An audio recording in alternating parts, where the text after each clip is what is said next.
kind of pants you got on there? Oh, these old things? Yeah. You look like you got dipped in oil and came in here. It's Beyonce. Oh, shit. Who said period? Just off the name Beyonce? Damn, you cannot f with a hive. It's Beyonce. Somebody else, period. Like, what the f? You can't even see her pants from there. It doesn't matter. If it came out in the ivy, it's something that I'd be wearing. Are you a hive member? Of course. Have you ever met her? Me? Yeah, have you ever met Beyonce? Not yet, in my dreams. Regular dreams or wet dreams? She held up her drink. Wet in the mouth. It looked like Missy Elliott shit, you know what I'm saying? You know, you put those on, you're like, yes, yes, flippy dippy, yes, yes, come on. It's so tight. Are they uncomfortable? Because my shoes be too tight, my toes be hot. You're gonna have to air out when you get home. Take those off, walk around outside a couple laps, and then come in the house. The back of your knees gonna be musty.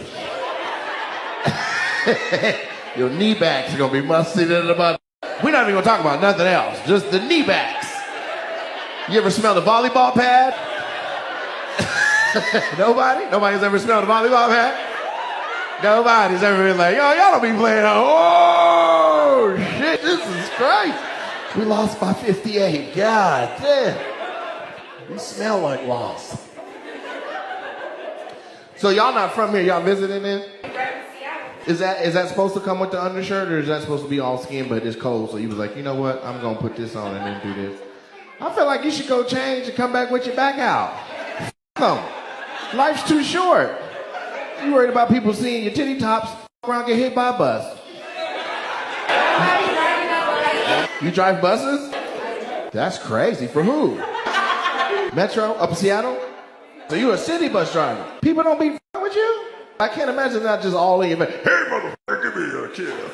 They don't do none of that shit?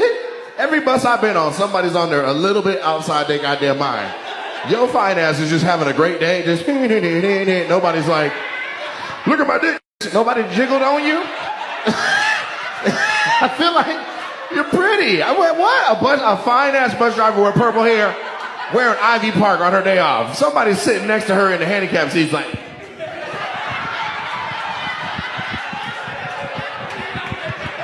you keep that up, Tony. I'm going to put you off the bus. This ain't even my route.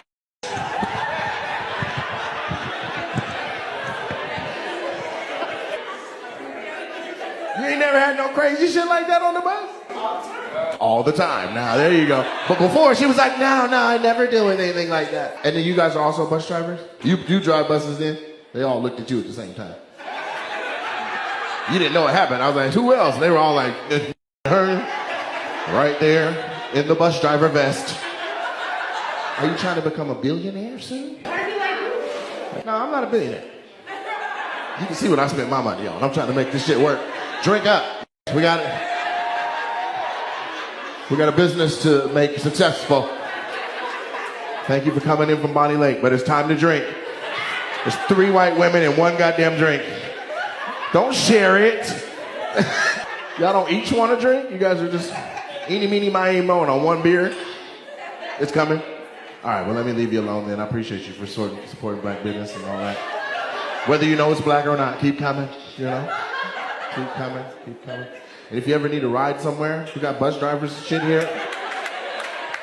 Somebody over there said, is she single? She's taken? I'm not the one that asked. Somebody over there has said, is she single? I heard it. I tried to help. Because she's not going to be able to get out of that by herself. She's going to be like, somebody peeled this off of me. And so then that's when they would step in. And they'd be like, Beyonce. And then they, you know what I mean? And then they do a craft project. Everybody has scissors. You know what I mean? What's your name? TT the fighter. TT the fight. TT will fight. White people, if you don't know how it works in the black community, if it's a letter 2 times, JJBBCCTT will whoop your goddamn ass. Don't know how to fight or nothing, just doing this. No, mother. All you see is a bun in the corner. Like, TT was at this again. We can't go nowhere. We banned from South Center HD Hotspurs. She banned from shit that ain't even open no more. TTB fighting. So you TT from Seattle. So you Monique cousin? Nee? Carrillo? Does that sound familiar? No? That's me. Wrong TT. Just two TTs? This shit sound like a drumming.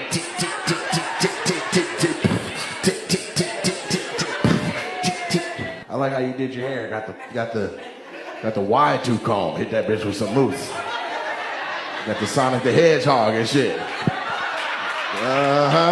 You and TT be fighting. She be trying to knock her coins out the bitch, but I don't let her knock my coins out.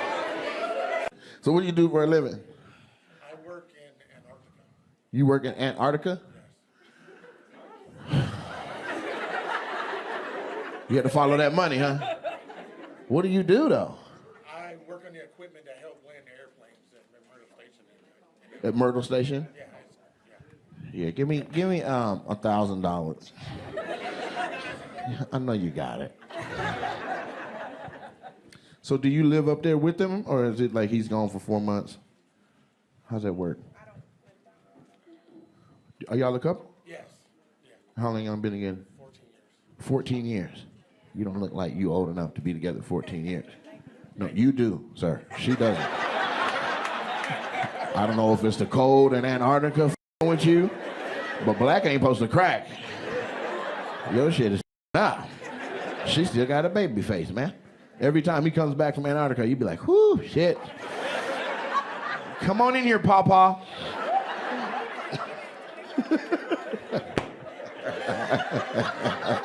That's up. Your girl call you Pawpaw, man. That's up.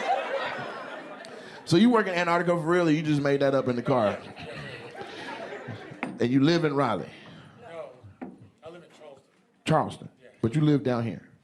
No, I live in Charleston, but we came up here because she wanted to see Charleston, South Carolina. how far is that? It's about 4 hours. You drove, well, he works in Antarctica. Y'all act like he commutes 2 minutes to work. She was like, let's go to the moon. He was like, huh. Thank you for coming. That's crazy far. Yeah, and do you even like my shit? Or you just came to support your girl, your granddaughter?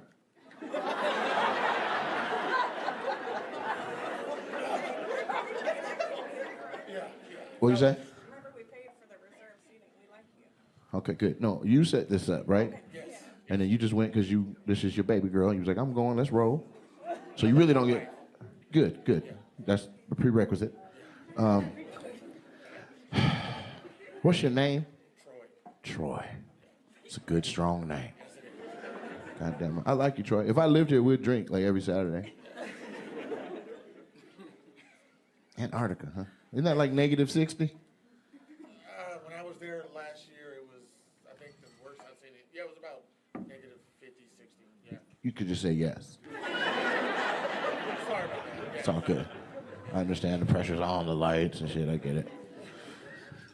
So what's a day like up there? Like you just get up at 8 in the morning and head outside? It's constant daylight, so we worked in shifts, Mm-hmm. like the flight line and everything like that. Right. And some days it's cold, some days you can dress like you dress right now. So Honestly. you could dress with a short sleeve Yes. shirt in Antarctica? Yes. So it goes from -56 to 66, 100 degree shift. That's why you look old. Your skin don't know what to do. I look old because I'm 51. You 51? Yeah. Well, you look good for 51. Thank you. But you look old for a 12-year relationship. Yeah. Is there an age gap, or you just look fantastic? Yes, it's age gap. You're a Stone Cold player, boy. All right. I don't see nothing wrong. Okay, don't go that far down, but R. Kelly got a little carried away. I'm just saying. No, she was 19 in the Army and I was 38. Oh, okay. I'm not going to repeat that out loud. That was too far of a gap. What's 19 times 2? Okay, it's too goddamn far. I look real good, too. So Quit trying to f me, sir. I was just saying. I look real good. You talking about back then? You're not ugly now. It's just As much money as I spent to come up here and see you, I might as well. how much. Listen, if he pulls his out, I need you to take care of that. I'm not doing none of that shit. Just jump out front. Oh, no. No, you leave Nate alone. You leave Nate alone. You cold. He probably nut ice cubes.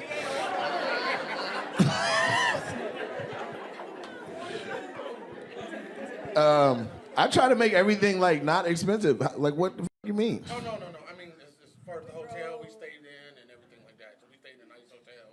We went to dinner last night. So you doing other shit ain't got nothing to do with me. You gonna put all that on me? Yeah. Well, then what did we eat for dinner?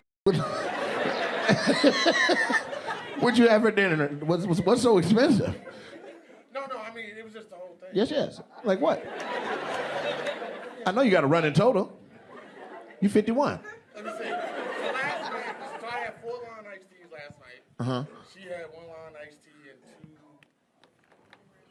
two amaretto-sados. So that was right there was $100. 2 amaretto-sados and she had 6 Long Island iced teas. Yeah, and that was So you got some for sure. She didn't even know. She was like, "What's happening to me? I'm drunk." You're like, just think back to when you were 19. That's terrible. So you got some, so everything you spent before you got the is negated. That's how women think. They like to offset all that you spent right there. You got a zero balance this morning. Let's go explore. You'd be like, explore? Bitch, we need to stay in this cheap ass room. We need to stay right here. This is free. I want coffee and a book and money and so you had all them alcohols and shit, went back to the room, knocked that out, woke up feeling refreshed. Yeah, like an Antarctica morning. And then what you spend today? Nothing. But you want to me. You feel like you spent enough money on you and her drinks that you got to her and then me. That's a lot of alcohol, man. I don't know what would make me spend enough money to be like, I'm everybody that I see today. I spent too much money on this trip. Everybody get some. I spent $1,000. Tell your mama I said hello. I don't know. Troy, you wild as hell, man. You count that bread up. But that's how it be, because you work, what, 6 months out the year? Yes. Yeah, so for the 6 months that you down here, you like, let me make sure I keep track of my money because I ain't going back for 3 months. Yeah, so you got to count it all. Huh? Yeah. How much, y'all ain't really drinking too much shit tonight because of that, because of this? No, it was a long night teas last night. Actually, I had a margarita. No, I had a strawberry daiquiri before we came here. Excuse me. You need some ginkgo biloba. Your memory ain't shit, man. You can't remember nothing you had. Are you guys drinking something tonight? Yeah, Already had a drink. She took it away. She took it from you? What, you just having water? Yeah. Do y'all want something else? No, I'm good. I'm just saving up for later on tonight. Do you want some free shit? Since you don't know what the I'm saying to you. Why would I give a what you're drinking unless I'm trying to bless him? He's like, no, I can't spend nothing else. I'm going to you if I buy one more thing.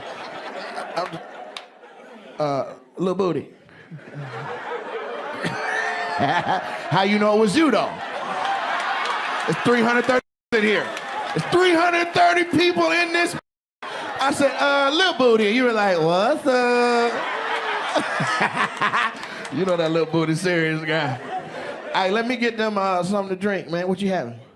Actually, can I get a crown straight then? Yeah, you can get a crown straight. And you? A sour bear. Is there alcohol in that? Okay, and then I need 2 Hennessy's to celebrate their relationship. You thought I forgot. Ma'am, I need 2 Hennessy's right there. Okay, little booty. I gotta say it. Little booty. Did you laugh at the Oh, look, you got her wet one way or the other. You done spilt everything on your girl. Here, I got a whole towel I ain't even using. Here, you got it?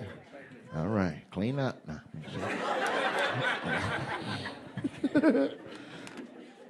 All right. What up, beautiful people? It's your boy Nate Jackson, comedian extraordinaire. This is another episode of Nate Jackson's Opinionated. Here's what grinds my gears today. I don't like when you're talking to somebody and it is an argument. Let's just say you're talking to somebody and it's turning into an argument. Both of you are virtually saying the same thing. But here's what I don't like. I don't like the type of person that says, hey, don't interrupt me. But then they interrupt you a lot. And if you continue to talk to finish the point you were making when they jumped in to interrupt you, they say, you're talking over me. What? If I'm driving a boat and then you skirt your little ass, what's that shit called? A jet ski? You jump your jet ski out in front of my boat. And I slow down and you get your little jet ski out in front of me and then I'm like, I'm going to finish saying what I'm saying. It's so frustrating. I don't know I can't explain it. I wish I could play back the conversation that I'm talking about. If you've ever been in this conversation, just me saying this, you're like, I know exactly what you mean, Nate. I can't stand it. I also don't like when people are in a conversation and they make their part a repeat of something they just said. I thought we were having a conversation that's moving linearly, chronologically in one direction. You sitting up here repeating yourself while I'm saying different stuff. How can we grow? How can the conversation progress if I say, let's say I have three things I'd like to say. If I'm trying to say red is a cool color, broccoli is a cool vegetable, and the sky is blue, and I'm like, red is a cool color, you're like, but there's more colors than red. Yeah, there is more colors. Now, I'm not even saying what I'm saying. Yeah, there is more colors than red, but red's the color that I like. And you know what else? Broccoli. I ain't never seen no red broccoli. First of all, we're not talking about red no more. We're talking about broccoli. It's the second point that I was trying to. Can I just finish my thing? Red's a cool color. Broccoli's a cool vegetable, and sky is blue. Oh, see, you just gonna mow over me? What about what I got to say? Hey, the sky is blue was the third thing that was the last thing I was saying. You most definitely have the floor. This one's huge. I don't even want to talk no more. What? The whole time you've been trying to get a word in edgewise in the wrong spot with no respect to what I'm saying, mowing over me, then when I say what I'm trying to say, you say I'm disrespecting you.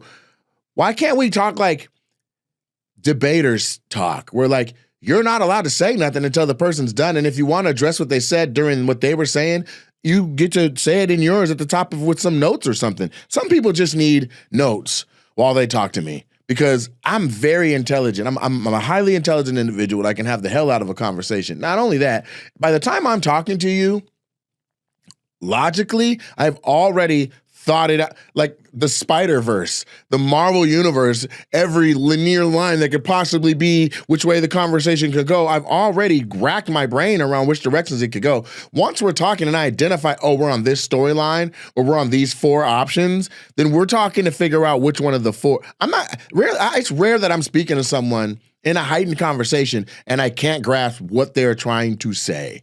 That it's going over my head, that I'm having an epiphany during them speaking. Most of my conversations that are heightened like that, I'm having to use a lot of patience because the person is passionate, but they ain't saying nothing that I don't already know. And that's a hard disposition to be in a conversation, but I'm giving you the respect to say this shit that I already know. To me, I done already thought about it. Got it. I would like to talk to somebody who thinks that same exact way. I've already considered what you're saying. And then somebody will turn around and be like, you don't listen. Listen. Not only have I listened, I have cognitively reasoned. I have logically cogitated all options that this may possibly be. I'm having a well-rounded conversation with you. I can't get out what I'm saying that is actually new developments and that will lead to epiphanies for you. I hate talking to people that while you're talking to them, all they're thinking about is the thing they're going to say next. That's not a legit conversation. You need to have a blank palette while I speak. So while I'm talking, what I'm saying is being laid down like brand new words on a blank page. You can assess what I just said. I don't even mind if somebody goes, hold on, let me process. And then speak. That's true listening. But thinking of your next talking point, and it's an extension of the last talking point you made, absolutely makes what I say in between those two things null. You can't have a good conversation like that. How many times have you had an argument like that where all the person is trying to do is get off this one particular thought over and over and over and over? It's like, you know what? I can't. I'm going to have to circle back around. And it really sucks when it's like a true homie or let's say it's a love interest. Oh, that's the worst. Because now it's not even about, it's about respect now. You don't respect me enough to listen to what I'm trying to say? You're that riled up and agitated to get this thought out that you got to dive all through.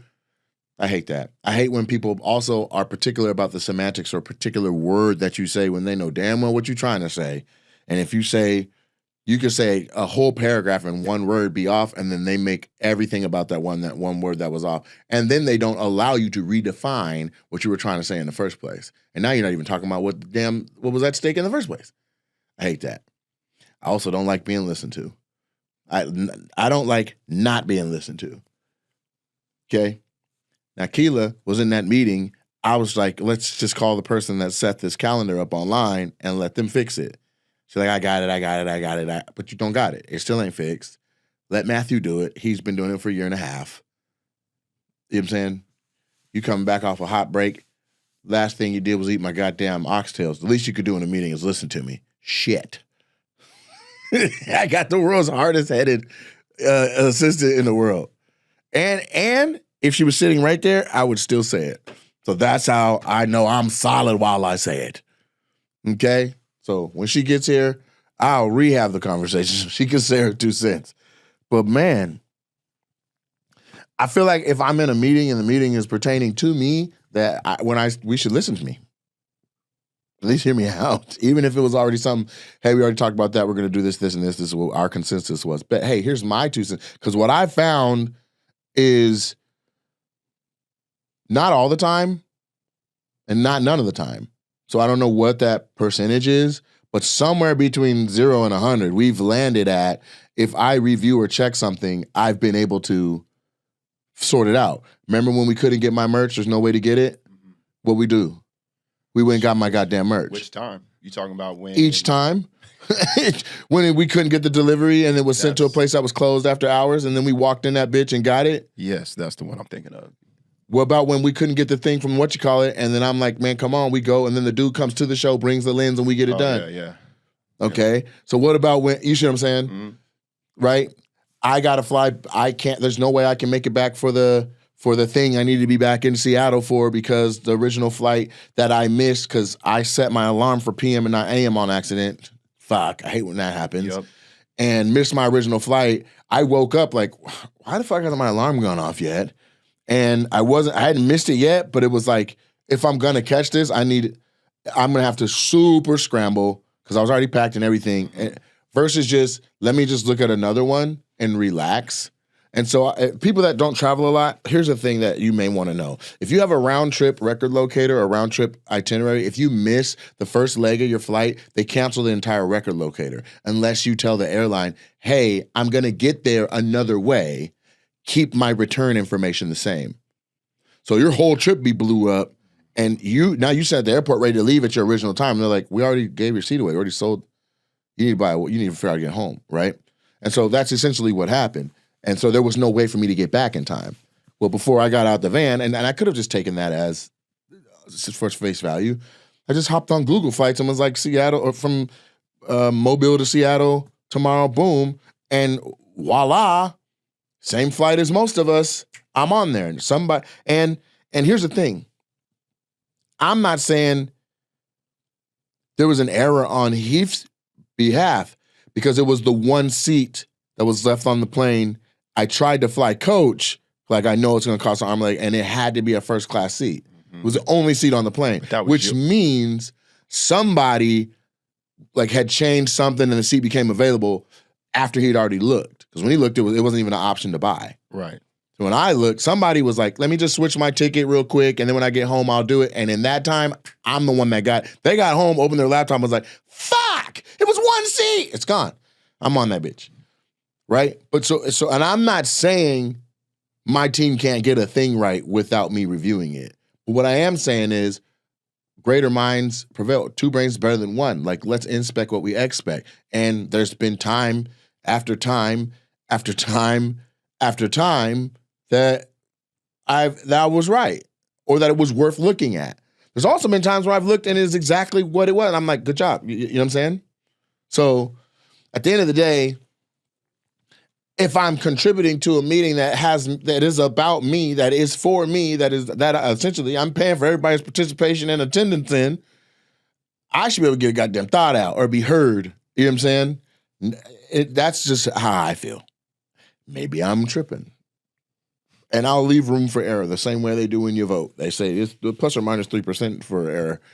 I'll leave that. But that's what's grinding my gears. Also, these things I just said are not all one person or one specific thing I'm pointing at. Like the argument conversation, entirely different from anything that has anything to do with Keela. The meeting with Keela, that had to do with Keela.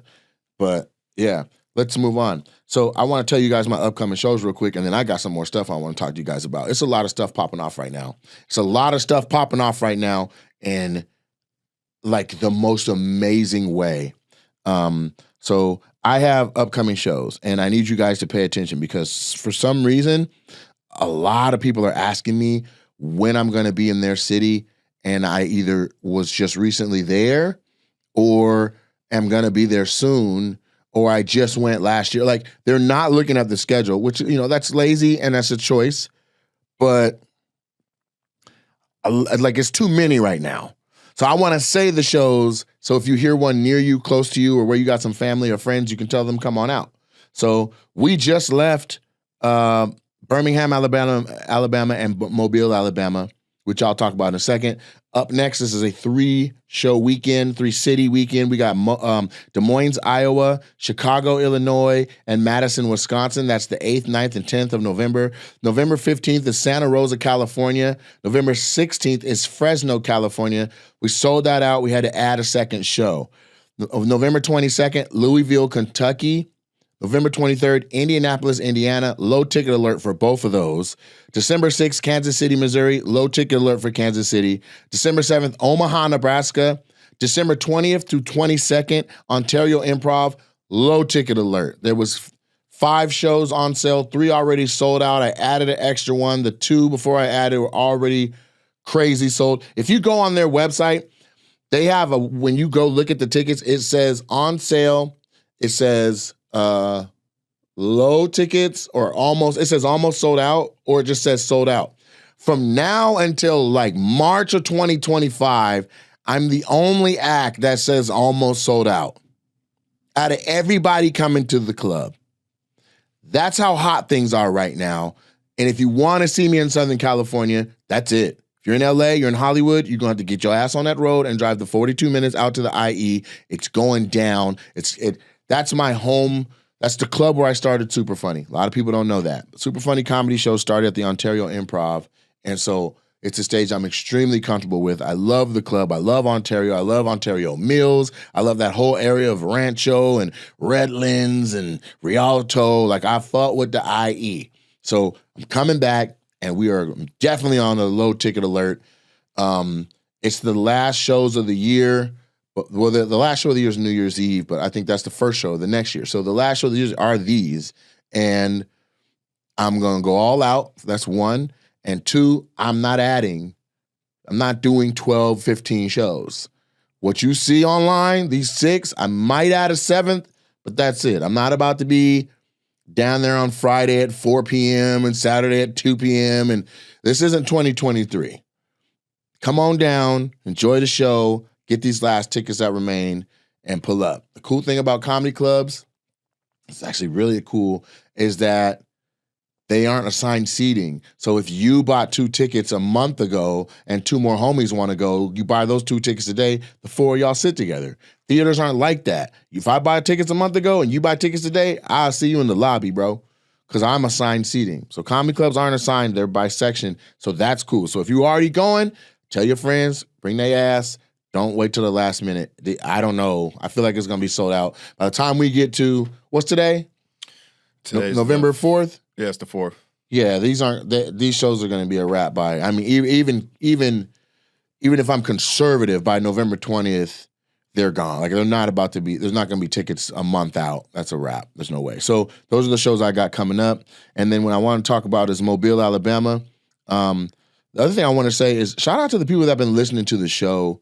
There's a lot of people that are coming up and saying stuff that I've said from the show. I love that. That's really, you guys rock. This takes a lot of effort on my behalf, on Trenton's behalf, just to get it done, get it out, get it up. And so it's to me, this is one of the things I'm more proud of the content that I'm creating, because it's just me talking to you. You can hear me in your truck, in your car, in your shower, and whatever, but it's where I can get my opinion off. It's not crowd work. This is just me talking. This is how I feel. So I like this. We did Birmingham, Alabama, and Mobile, Alabama. My mother's side of the family is all from Mobile, Alabama. So literally the class of Blount High School, class of 63 was in the building. 30 people from my mom's graduating high school class pulled up to the show, and probably another 10 to 12 of cousins that I either have not met or met back when I was like 14 or 8 years old in the two family reunions that I went to. So it was cool, seeing people that have known my mom her whole life appreciate me, appreciate the show, have had a great time, to do meet and greet and see a bunch of people with my nose. You know what I'm saying? With my nose and facial features, I'm like, oh, that's definitely a cousin. That's a cousin. It was just dope. So, it was really cool. And I hope we can put together a family reunion or something of some sorts, because it doesn't make any sense for me to travel the country and be bumping into brand new people that we ken my whole life. But I wanted to say this. The South is really it's really a motherfucker, man. Like, it does a lot to your psyche when you go in a place and see coloreds only doors still. And I toggle back and forth with whether or not places should keep that kind of shit for like historical preservation, or if it's like, why not just have a picture of it and we move on from the shit? Like, but I think historical preservation is the way we got to lean, because here I am talking about it. You know what I'm saying? We went to Birmingham, and a theater, and these theaters are old as shit. All the comedy clubs be new. The theaters be 1929, 1940, like before the military was integrated and shit. So I know blacks weren't allowed. And the two theaters we did this weekend, unequivocally, colors only doors. Blacks were only allowed in the balcony for years in this place. My family, when my uncle, who grew up in Mobile, he heard I was doing the Sanger Theater in Mobile, he was like, "You gonna be at the Sanger?" Like, it didn't matter what I did. I did Wild 'N Out. I did Young Rock. I'm a network actor. I've traveled the world. I've like all of those things and accolades and things that are like, usually somebody's like, "No, he's doing it." You doing the Sanger Theater? What? My nephew, his career going well enough, they gonna let him perform at the Sanger? Even though it's integrated now, even though blacks can sit wherever, even though you can use whatever entrance you want, and it's completely integrated now. They have black staff. They have it's up to date now. But the little boy and my uncle that got told, "Get your black ass from down here. Niggas is upstairs only." "Oh, nigga, I know you're not trying to come in this door. Fuck out the way. This is a whites only door. Colors go round the back." The little boy in him that had that Jim Crow ass experience at that same theater was mind blown that his nephew is about to be talent at that same place.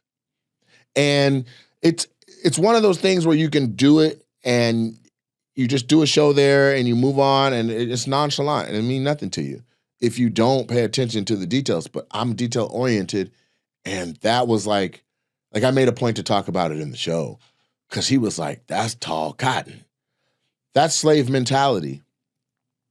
The whole concept of tall cotton is there's cotton out there. We all got to go pick it. But the taller the cotton, the less you got to bend over, the less your back hurts. The easier it is, the easier a day it is.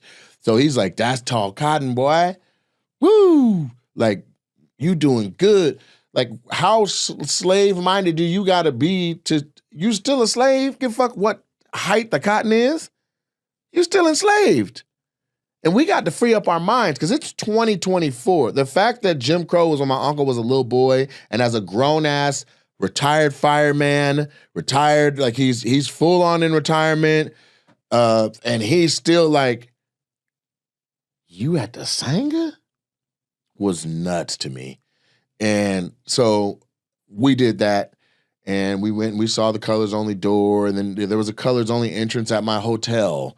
And there was like, I was convinced there was places that we could go find and stand in this building that ain't no black people been. It would have been downstairs for sure, but there was places that ain't no black people been. You going to the Sangha is crazy. And every time we go to the South, I feel like we walk with our heads a little bit higher and our chest poked out a little bit more because we're West Coast raised and we didn't have enslavement a part of our, we're not indoctrinated with that. So, and I feel that. Like when I've been Louisiana, Mississippi, Alabama, some parts of Texas, like I feel like people can tell we ain't from there. Yeah. I always walk around after everything gets set up, after the sound check. I always like walk around the block, maybe go to the convenience store in whatever city we're in, and I definitely have looked black people in the eye because I've always been told since I was little, if you see another black person walking by, you should always acknowledge them. But I could always tell when black people like look at me, they could just tell like you ain't around. You ain't from here. We went to that Waffle House. Everybody just off of your order, you could like the energy shifted. We first came in, it was just two brothers that was coming in to eat. But you're like, she's like, do you want hash browns or grits? Well, it depends on how do you guys prepare your hash browns? Like a regular question you would ask or whatever you said. But I seen people out of the corner of my eye be like, the fuck? Like they look down like, them niggas ain't from here. Like they could just tell. Yeah. What you mean, how is it gonna be made? Nigga, we eat it how the fuck we eat? You know what I'm saying? You got questions, nigga? And you can hear our voice. Yeah. You know what I'm saying? Like that's how you got questions, nigga? Like that's the way they looked, you know what I'm saying? I've been places and there was like really old white people that looked at me like I was out of place. I'll never forget. I went to Hall's Chop House. Columbia, South Carolina had a college gig. It's the number 4 restaurant in the country, right? Obviously, it's integrated. They're obviously okay with, the kitchen is diverse. The waitresses are diverse. The hostesses are diverse. It's not one of the places where you walk in and it's only Mexicans in the back, black people are cleaning, and white people serving. No, everybody was in every position. They were up on their shit. But the guests sitting there, when I was sitting there at the bar, were looking at me like, who the fuck? This lady was like, what NFL team you play for? I'm sorry, what? Like this food costs that much that I gotta be in the NFL to eat it? Why can't what if I just saved? What if I worked at a car wash and saved all my tips because I want to eat at the number 4 restaurant? Like, fuck you and your judgment for you even asking me that. You know what I'm saying? But I overcompensated. Because they were judging me like that, I ordered no bullshit. I ordered enough food that when my mom saw my bank statement, this is back when she was like reviewing finances, she was like, who spends $723 at a restaurant? Damn. I think it was $451 on the bill. This was before 2023? This was from a college gig. Like she's like, I need you to explain, is everything okay? Like my mom checked on me, like, were you all right? And I'm like, let me explain. So I explained how there was like a couple from like Rhode Island or somewhere, and the lady was hella judging me. And I'll be honest, I was a little out of place. Like this place was reserved for like 4 months. The only way to eat at it is they opened at 5 and you need to be outside in line at like by 4:15 to then go inside and get one of the 16 seats at the bar. That was the only way to get in to sit at fine dining. And that's a trick. If you want to go fine dining, you don't got a reservation, go to the bar. You may have to wait for somebody to cycle out, but that's where you can walk up and sit down. Anyway, so I go in and sit down, and the lady's looking at me hella crazy. And I'm like, how you doing? She's like, how you doing? You from around here? What NFL team you play for? I didn't even get to say you from around here yet. She already hit me with that. Mm-hmm. And I'm like, that's a crazy line of questions, lady. And then right when that happened, she was like, whatever. Like she was indignant. Then the bartender comes up, hey, what can I get you? Right? And I'm like, what's the most incredible cut of meat that you have today? Like, I understand that some weeks your ribeyes are crazy. Another week, a different cut is crazy. He's like, nothing compares to our tomahawks. At any season, at any time, we got the best tomahawks. Now, here's the thing. Usually you got to call ahead because it takes an hour and some change to make a tomahawk. He's like, but somebody ordered a tomahawk and then had to change their reservation to later. So we have one that's going to be ready in about 30 minutes if you'd like it. And I was like, yeah, but what's a tomahawk? What is it? He's like, oh, it looks like that. And they showed the uncooked ones that were ready to go. And I mean, this place didn't fuck around. This was number 4, and this is the number 4 restaurant in America. The tomahawk looked like a goddamn guitar. It looked like a real tomahawk, an axe with meat on it. You know what I'm saying? I was like, whoa, yeah, let me get that. And I looked at her like, bitch. Like, you know what I'm saying? Jack, like, I can't eat up in this motherfucker. He's They like, brought the dude out with the Salt Bay. it was a Salt Bay. Dead ass. So there's a way when you fine dine that you're supposed to eat. Most people don't know. If you don't know how to use the silverware, work your way from the outside in. So if there's 9 forks, 9 spoons, you just grab from the outside because each course is going to correlate with the type of silverware for it. So by the time you get to steak, you should have a steak knife and a thicker fork by the time you get to that. Bare minimum, when you're done eating something, you take the knife and the fork, you cross them on the plate, and then you can set back. They won't ask you if you still want any. They know that's the sign for he's finished. If you want more to drink, put your glass towards the edge of the table. You don't have to say anything. You don't have to be like, dang, they ain't giving us no refills. You just move your glass to the edge of the table. And fine dining, these are certain things they're looking for. It's a way for the diner to communicate to the person that they want thing. If you're ready to order, put the menu down. They're not going to come ask you if you're ready to order if you're still reviewing and looking at the menu. When you're done, if you want service fast, you put the menu down. If it's 5 of you and somebody's still holding the menu, be like, fam, just put the menu down. You can look at it over it, but put it down. As long as it's up, they're not coming. Right. Unless they're for some, like rushing or, you know what I mean? They will not put your bill on the table while you're still at the table eating like that. Unless you're coming up on the end of a shift, right? All of that, hey, we just want to give you this, no rush, we're about to get at it. That's not fine dining. That's somebody that's like, let's make sure they pay us so they don't run out on a bill. That's the underlying message to that, okay? If you're a left-handed person, if you're in America, knife left hand, fork right hand, you cut your food, then you put your knife at and you can actually switch hands. Just switch in your hands. If you're on the other side of the pond, and you're in Europe, your fork should be face down. So here we scoop everything up. There they poke everything down, right? And they set the knife at the top of the tray. Then they move the fork to the other hand. Then they grab the knife, and then they'll point down, and then they'll cut, and then they put the knife back. Then they put the fork back. Then they pick the knife back up, and then they'll put it onto the fork and guide it around and eat it. So whole process, elbows on the table, never. You went through this training? I've done enough fine dining or eaten in environments where I needed to not be a Neanderthal that I did it. Now, I'm saying all this to say at Hall's Chop House, the bitch talking to me had both her elbows on the table and was slamming her fucking fork through the meat like she's a goddamn fucking orphan refugee. I'm like, and that's no disrespect to orphan refugees. That's how bad her shit was. Now, I never had a tomahawk before, and I know that there's different ways to eat certain steaks, right? So I stepped outside, like, hey, I'm just gonna step outside while that's being prepared. I'll be right back.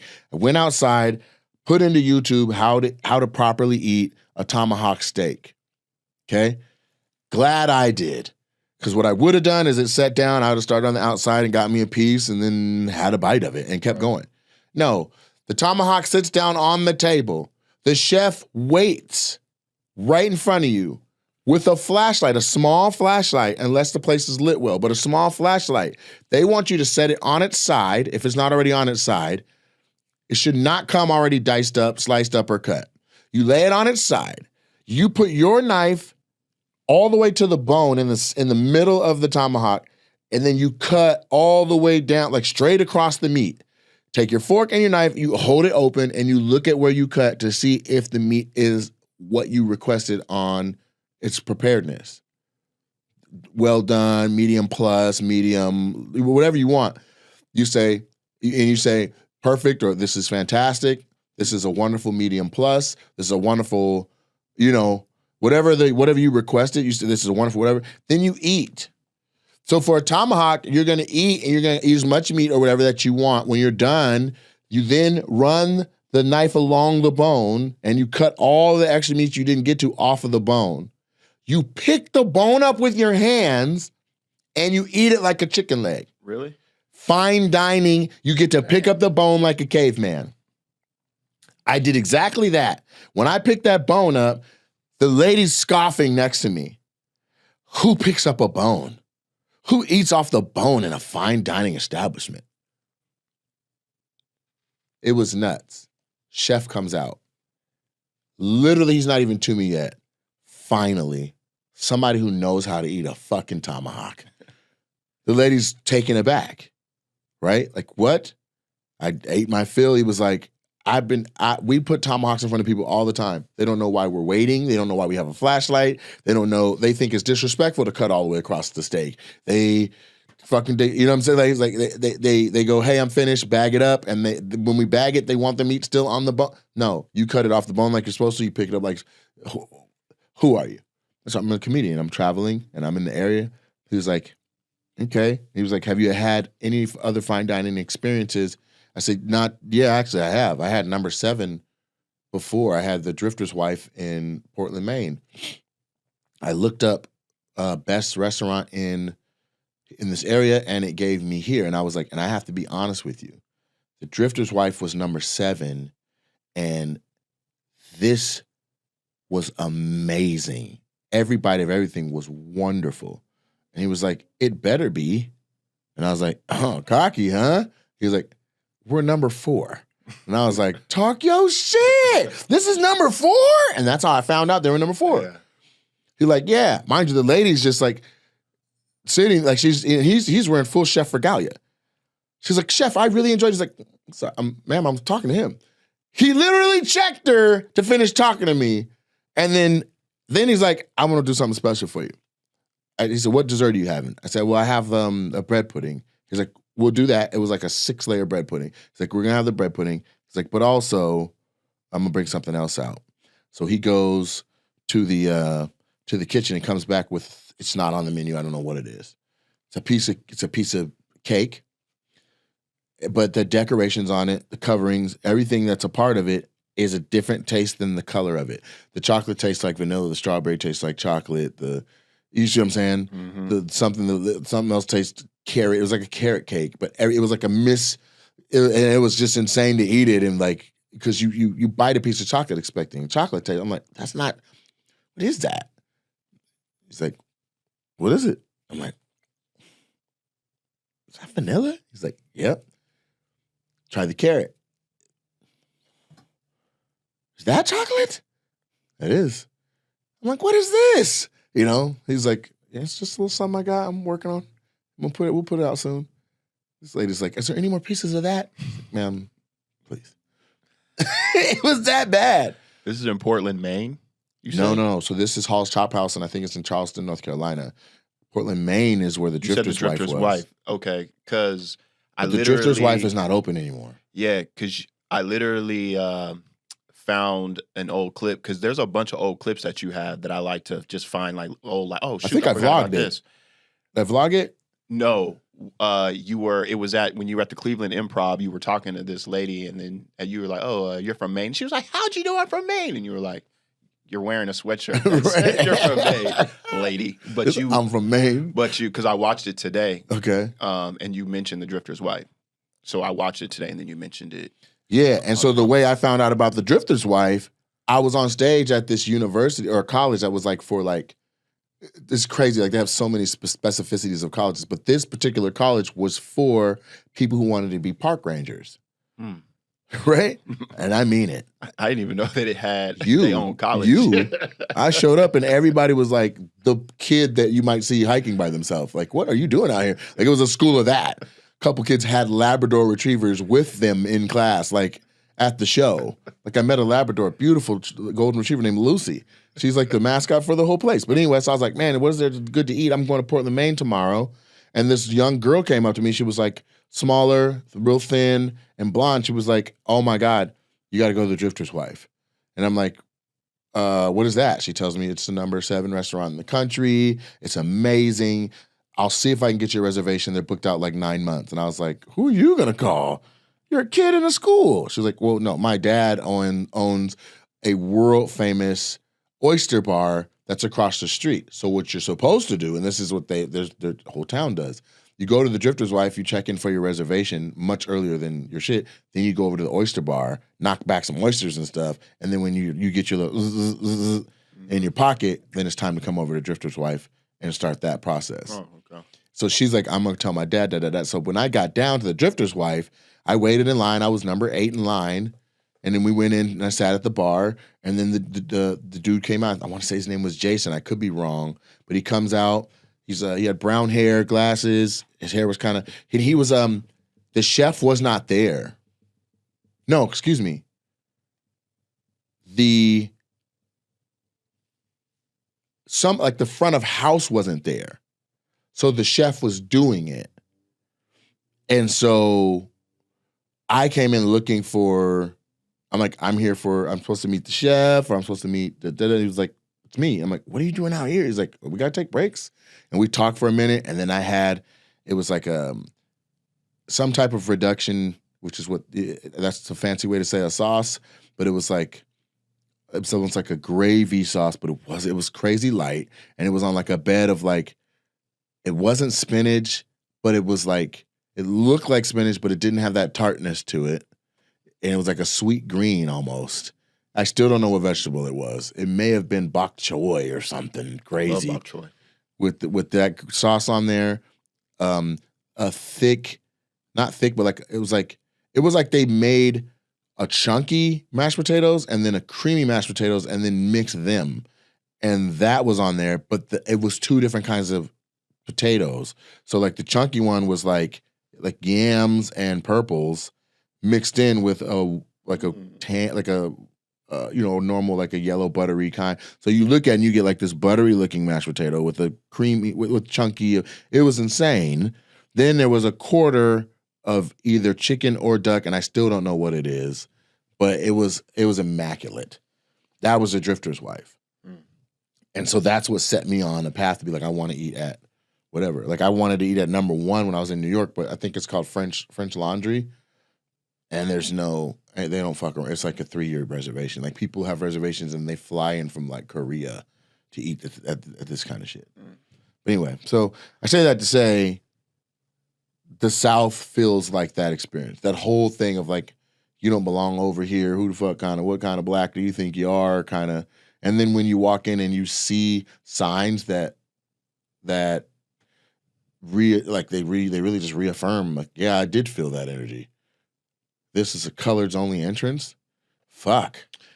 Keela just texted me that they parked, but damn, I was wanting to see if you wanted to update the people about your song real quick. That's all I wanted to do. And then I'll be done. But so, I mean, you can let them in. Yeah.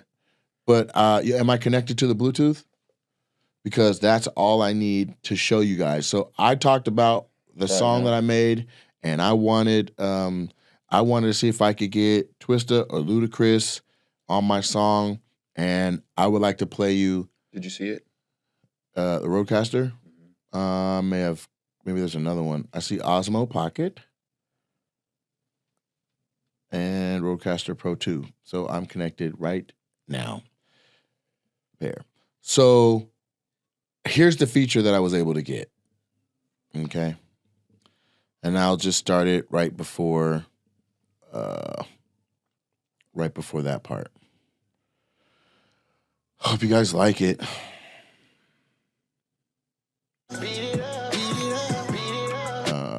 don't hear anything. Do you? I do. Your headphones are to the right. Okay.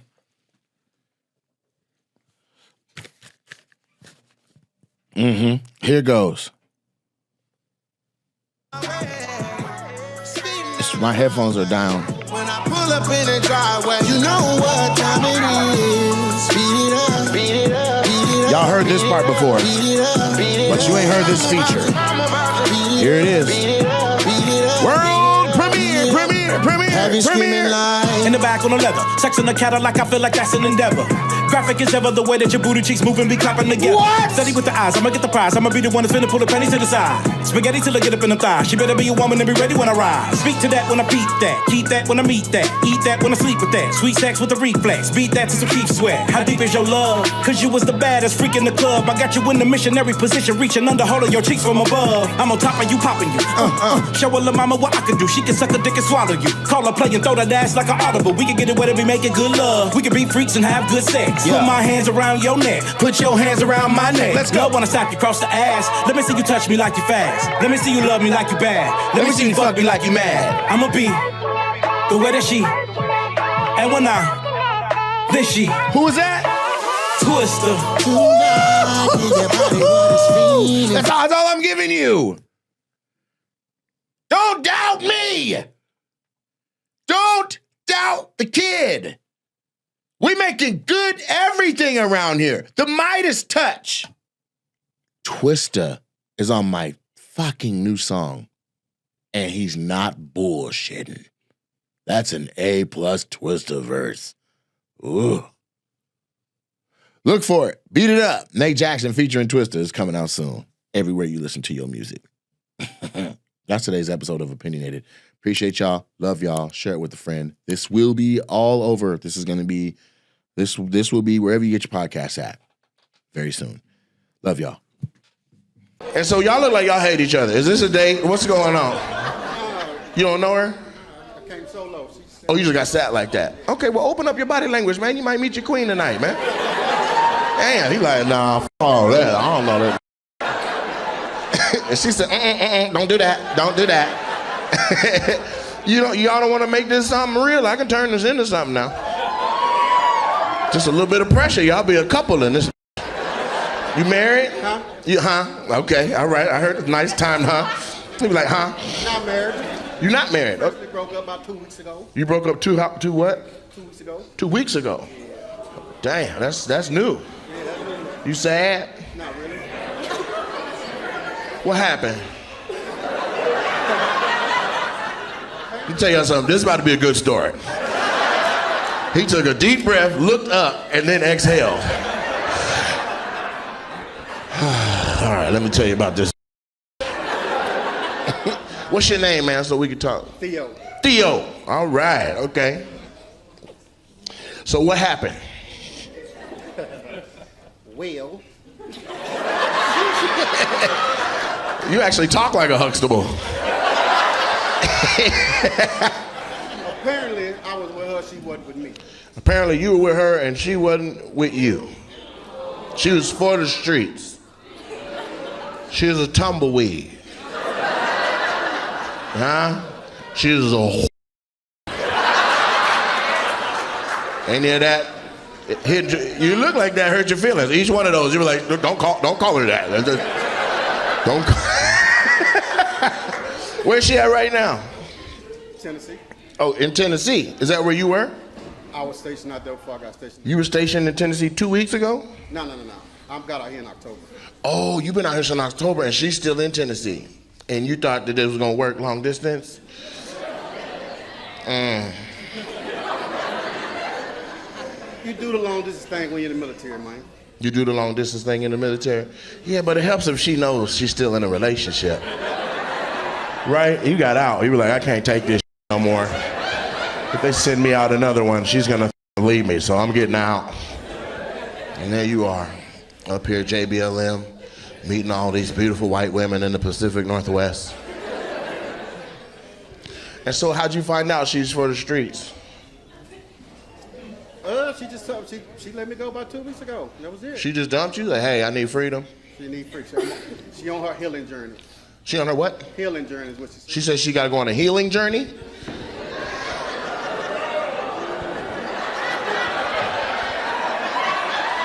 That's confusing. What's she healing from? She got sexual healing? I got sexual healing. Sexual healing. Damn, Theo, that's a cold piece. You be seeing her on other people's Facebooks now? You're like, there she is. What's her name? Huh? Huh? Her name? Yeah, I ain't gonna tell you. Do you want her back? I would take her back. This crowd ain't. I don't even know what your answer was. They just heard that pause. They're like, oh, he's a. Like, damn. Let the man answer the question. Jesus Christ, Theo. Sometimes you get attached to the kids. And I love her kids, you know what I mean? Wait, start over. It sounded like you got a big heart. I heard heart in there. What'd you say now? I love them kids. You love the kids. Oh. Are they your kids? Nah. Shut the up. Them goddamn kids. You can meet some new kids. Them ain't your goddamn kids. You need to start a healing journey. Them are not your kids. What the I'm over here trying to keep a strong family together, and you conflicted. Any women in here single, got a kid or two, you need a good father. Look, they're like, yeah! Right there, look, you like her? Look, she got kids and grandkids right there. I know you do. Fine ass grandma, look at you. Yeah. That's your baby right there? So you raise your hand on behalf of your daughter? You better be careful how you be around and hook you up. You be like, sit down, young man, let me teach you a couple of things. Oh, you about to start your healing journey.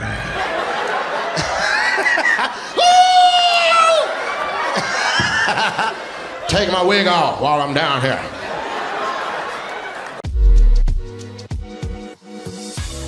Hey, what's up? This is Gary, It's Nate. and we're gonna give you our election podcast.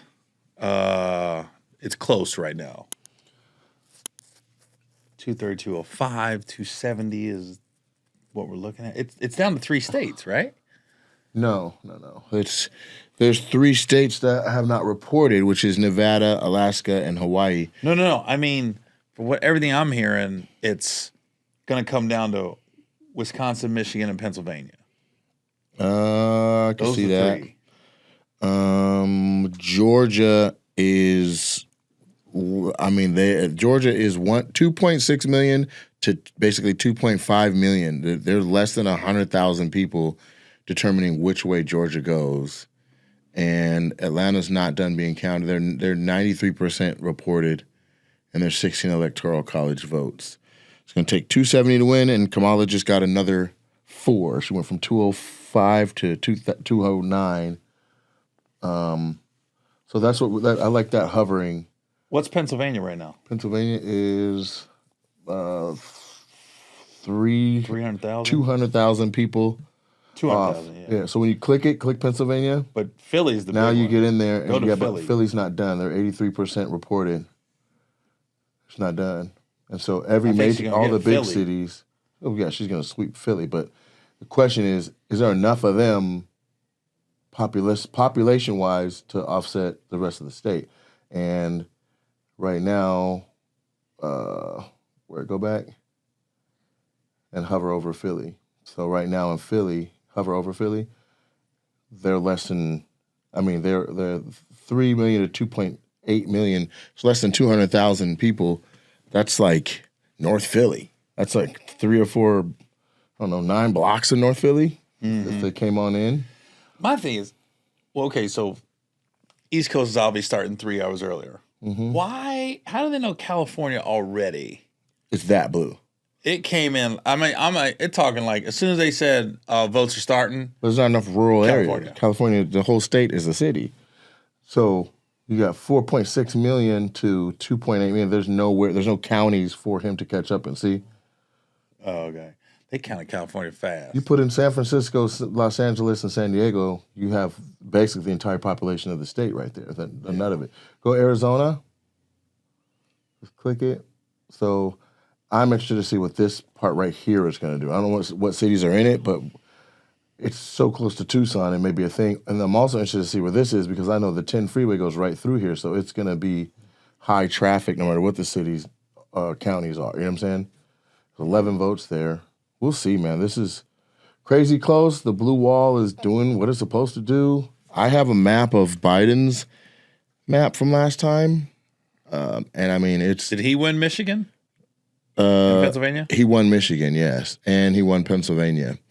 But here's the thing. It was 284 to 214 when they called it. And he got up to 230. Trump got up to 230 at the time. He's at 230 now. So essentially, it's just not done yet because Georgia was on here blue. So we just have to wait. You know what I mean, let the blue wave do what the blue wave does. Wisconsin, Michigan, Georgia, Pennsylvania, North Carolina is solid red. It was light red at the time that they called it. It wasn't even all the way in yet when they called it before.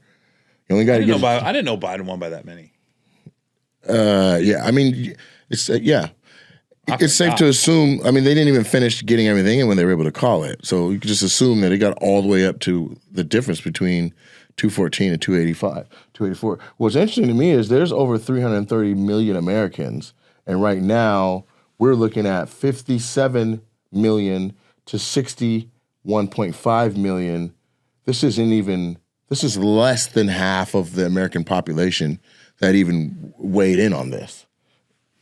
That's the part that I find nuts, you know. All right, let me ask you this. Who do you feel more confident in if something happens to the president, Waltz or Vance? Waltz. Why? Because I feel like he'll at least listen to other people's advice and take advisors before he makes the final decision. As a coach, they got assistant coaches that weighs in on their decision making. You don't think Vance will? I think Vance has a crazy plan. That what's it called? Project 2025? Mm-hmm. That thing looks crazy. You seen the bullet points? Mm-mm. It's a little nutty. It's almost I can't vote. It's almost that. Yeah, it's almost. He that grew up the same area I grew up in. Yeah, I heard you say that. Yeah, you say he was chubby. Damn, they're saying like he went to Middletown High School, which fun fact, Chris Carter went to Middletown High School. Jerry Lucas went to Middletown High School. Who's Jerry Lucas? Hall of Fame basketball player, one of the top 50 of all time from like the 50s. He led Ohio State to 2 national titles, and he led the Knicks to an NBA title. Oh wow! Back in the 60s. He was cold. But he was a genius. He could look at a phone book and say your name, and it'll recite the phone number. Whoa! He had like a crazy mind. It was ridiculous. So he just knew where to stand on the court. I guess he literally averaged like 40 points a game in high school, and before the 3-point shot, and he literally was a jump shooter. Wow! Like he was cold. So had the 3-pointer counted, he may have had all that the much scoring more. records. He was a genius, but I'm thinking anybody else famous from Middletown High School. Chris and Butch Carter. You know, Butch won. Chris's brother was the head coach of Toronto Raptors, and Chris and Butch Carter. Butch and Chris were brothers. Okay. So Chris went to the NFL. Butch, he might have gone to the NBA, but I know he played at Indiana with Isaiah Thomas when they went undefeated, won the national title for Bobby Knight. Right. And then he was a coach for the Raptors for a while. Anybody else from Middletown recently? There was a safety called Todd Bell. He played for the Bears on the 86 Bears. I wonder, how old the school is. Middletown? Yeah. Well, they built a new one. The old one. That's one of the greatest high school gymnasiums I've ever been in. It was called Wadey Miller Gym, and it went all the way around. Oh, really? There was no side. It's not side. You were, and it was old. Felt like he was in the 1950s Hoosiers, and you're right up on the goddamn court. And I was like, something about that gym. That's the best high school gym to go to watch a game. Was Middletown High School. I was like, it was so dope. Did they have a lot of state champions? They did win some state champions. Middletown was always one of them teams that just kind of, for some reason, they would get upset. They'd be like number 1 and 2 in the state, and then get upset in the second round of playoffs. One of those. Dang. They did win, and Jerry Lucas was there. They won some state titles. They've had some good football players too. I'm thinking anybody. Was this a school that was diverse? A lot of black kids. There was a ghetto there, but there were suburbs. There were some white kids too, but a lot of black kids. So the black kids were from the ghetto in this area? That's how it was set up? Yeah. And where was JD from? He was in the white lower income part. Okay. He's got a book out called Hillbilly Elegy, and before all the politics came in, I read it and it helped explain our area. I always wonder why everybody was so kind of fucked up. And I found in his book he explained it perfectly. Redlining? Huh? Redlining? What does that mean? That's where they redline, like where you can vote and where the lines are and where the resources go, and based on property taxes. No, Stuff like I mean that. maybe So that's why one side of town can be crazy rich and have resources, and the other one just be hurting. No, the way he explained it, and it did make sense, was Middletown was a steel mill town. Okay. So back in the 40s and 50s, when steel mills were jumping, that they got all these quote unquote hillbillies in the hills of Appalachian, Kentucky, to come up and work in the steel mill. Okay. So they were, for $40,000 a year, that was more money than they've ever seen in their life. Right. So She just jumped one more to 210.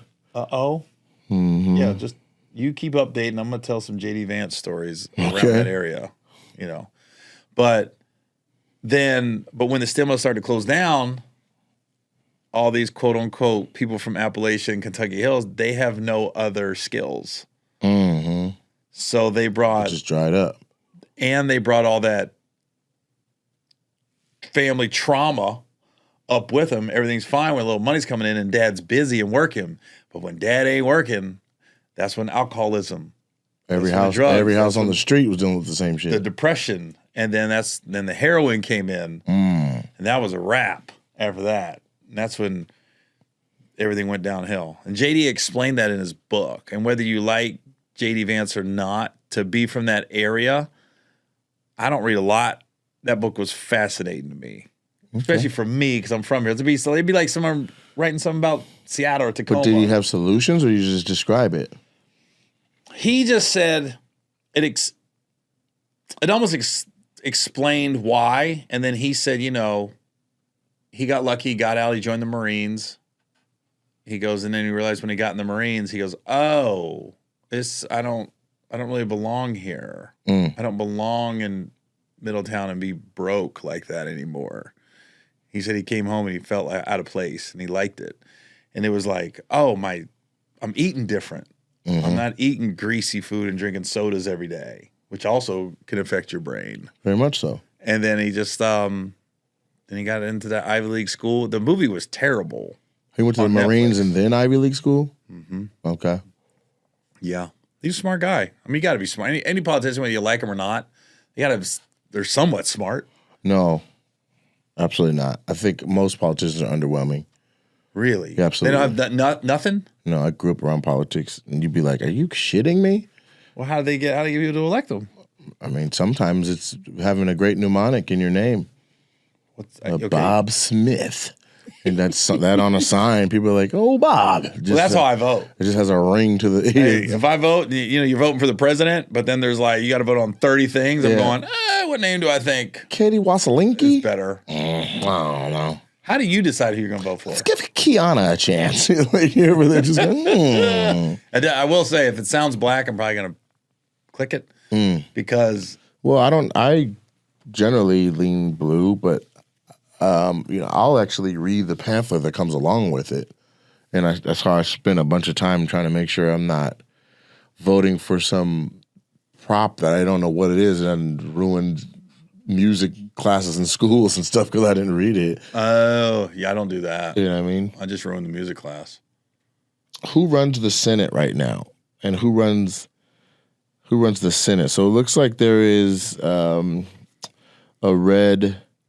The Dems lost 2 seats, and the GOP gained 2 seats. 50 is a majority, and the GOP's got 51.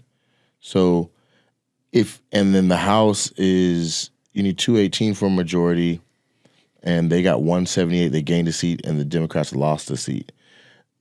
A red wave is more scary to me than just the actual presidency, right? Because then if he has an idea, he's got the majority of the Senate, the majority of the House. The system of checks and balances is all out of whack. Right.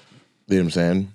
And so we can't do nothing but sit tight and wait and watch them count these people, man. But I'm more concerned about. The Senate? No, I'm obviously concerned about the presidency, but if the president is Republican, the Senate's Republican, the House is Republican, then I mean, where's the blue part to even that out? What do you think is the most key thing in the election? That's Michael. Like, what do you think this is the linchpin of? Is it the they them? Because I saw that ad. We talked about seeing that ad. I think Cardi B You think that does it? was the most important. Okay. Fat Joe. Fat Joe endorsed Kamala? Yeah. Okay. He was kind of like quiet until Tony Hedgecliffe spoke up. He took that extra he went personal. hard. Yeah. And he was like, Calling us trash, huh? well, he was more like, yo, I'm the first guy you can bag on. I'm the first guy at a comedy club that's laughing if you want to bag on us or bag on my people. But he was like, there was nothing funny about what he said. And it wasn't coming. He's basically like, it was coming from a malicious place. Mm. And that's how he felt. And I was like, well, that's why I said, if you're not familiar with Hedgecliffe, I could see how you could feel that way. Yeah, I saw people post. I was like, he's a comic. Yep. Tony did Tony. Just like, what's the other guy? Lucas. David Lucas. Remember he did the George Floyd joke like 6 months ago? Mm-hmm. And everybody's like, they're going to boycott him. And I was like, that's exactly what he does on Kill Tony. He just went into Hartford, Connecticut and had a bunch of people that didn't know who he was. And they got upset when he started talking about George Floyd. And Well, the part that I didn't like about that, because I know David, we did all Def Digital's roast me shows, is I didn't like that he said it and then he apologized and then he met with the family, he met with Steven Jackson, he met with a lot, like people that were proponents for George Floyd, issued a full apology and then was supported by like the side that was like, fuck that, say what your chest. Right. And then he took his apology down and he said, fuck the apology and all that. And like he reneged on the Yeah. That's the part that I'm like, come on, man. Yeah, you got to make a decision. Or just stand on it or don't say it. You know what I'm saying? Well, it's like It's this. not like it was hilarious. I know. My thing is like this. As comics, we're always like, I just want to say what I want. I don't care. And I go, that's fine. But you always got to know there could be repercussions to what you're saying if you want to take that chance. It's like Joe Rogan told Tony Hedgecliffe, I wouldn't do that Puerto Rico joke. He told him before that? Yeah. He said, I would. He said on his podcast, he said, Tony, you're funny. He's at Mothership doing his podcast and stuff. He goes, but the joke that's going to rub people the wrong way is that Puerto Rican joke. He said he's done it before. Mm-hmm. It's not like he wrote that for the roast. Right. He's done that before. And he was like, I wouldn't have did that. Especially when you're trying to galvanize voters. Right. You know what I mean? I think. And there's an actual delegation called Puerto Ricans for Trump. Yeah. It's like you literally got to be like, yo, I'm trying to get people on our side. And he turned a lot of people off. A lot. Look, I'm like this. I guarantee there's some Puerto Ricans in Michigan and Wisconsin. Yeah, but I mean, they're not on this map. You know what I'm saying? Like Puerto Rico is American. It's No, not I'm talking on. there's Puerto Ricans living in Wisconsin. for sure. And Michigan. They're everywhere. Right now, And we're that's- like, I guess we're going to go with Harris. She didn't make fun of us. There's an aspect to it. I mean, the entire thing is 58 million to 62 million. That's 120. 58 million to 62 million. And it's how many people? She just jumped up to, she's at 210 where she's been sitting for a minute here, but you're talking about there's 3.5 million people is the difference right now in the vote. But how many people you said is in this country? 330 million? 330 million. And only 120 million votes have been counted. Exactly. And even in a place like Pennsylvania that has 19 electoral votes, it's so close. It's just toggling back and forth damn near. It is. He has 3 million. She has 2.9. That's crazy. So they are That's literally a Taylor Swift concert. literally. And where are the Taylor Swifties? Like the Kansas, I thought was going to have a chance at going blue, considering Kansas City and her doing that. But I mean, I'm What's just up saying with that? It didn't necessarily hit home. Is It didn't she, help us in Texas is either she with a Beyonce Harris and her mom proponent? talking. Yeah, she came out for Harris came out? on the night of the debate. What did Kelsey do? I don't know. I just don't know. Because I know Mahomes' wife said Trump. But Mahomes' wife and Taylor, and they've distanced each other based on the election. Not the other night. At the game, they was hugging each other. Well, they must have decided, like, we can still be friends. Well, they should be. Like, politics should not divide. If somebody's cool, they're cool. You like somebody, you like somebody. No, politics should divide. It's one of the more defining reasons to say, fuck that person. Like, really? Yeah, because people vote in what they believe in. And if all their beliefs are an entirely different set and different discourse, then you actually do disagree. Politics are what defines civil wars. It's why the North fought the South. I thought Pussy did. That's why we go to war internationally. Or why I saw Troy. Exactly. That's why wars were fought over beautiful women. But so what's worse? Imagine the politics of slavery, where you're like, we don't want it no more. What are we doing right now? Where are we going with this? I'm just talking about a major political. That's a political view, right? Like one side is like, we need slavery. The other side's like, free the slaves. There's a civil war behind it. But didn't Republicans want to free the slaves? There were families that were on different sides. Brothers fighting brothers. I know, but Republicans was the ones that wanted the slaves free more than Democrats back then. Yeah, but the core beliefs of the parties have changed since then. But Republicans were, blacks were 95% for Republicans because they wanted us to be free. That was that's what when that movie came out with was it Matthew McConaughey? It was a slavery movie. With Matthew McConaughey? Yeah. Who I don't know. Pretty good. Google it. Hold on. A Matthew McConaughey slavery film? It was pretty good. Did he play a slave? No. Just fucking with you. Yeah, Free State. Was it called Free State? Well, at the end, it was like they're black people finally got the vote, right? And these white people obviously didn't want them to vote, and then they end up voting. So a lot of people died in the process, but at the end they were showing the votes in the little jar, right? And then the movie ended, and they showed it was like 97% Republican voted to abolish slavery, and it was the Democrats that didn't. And I was like, and when it came out, I think Trump was in office in 2016, 17. Wouldn't that movie come out? Came out 2016. Yeah. So Trump just got elected. That movie came out. So you're automatically thinking in your brain the way we're wired. The Democrats are the ones that's going to want them to be free. And then when I saw that, I go, oh, yeah, we've definitely changed as a country since that day. Mm-hmm. What do you think it was? Abraham Lincoln was a Republican candidate, and he's the one that did Emancipation Proclamation. What do you think the change was?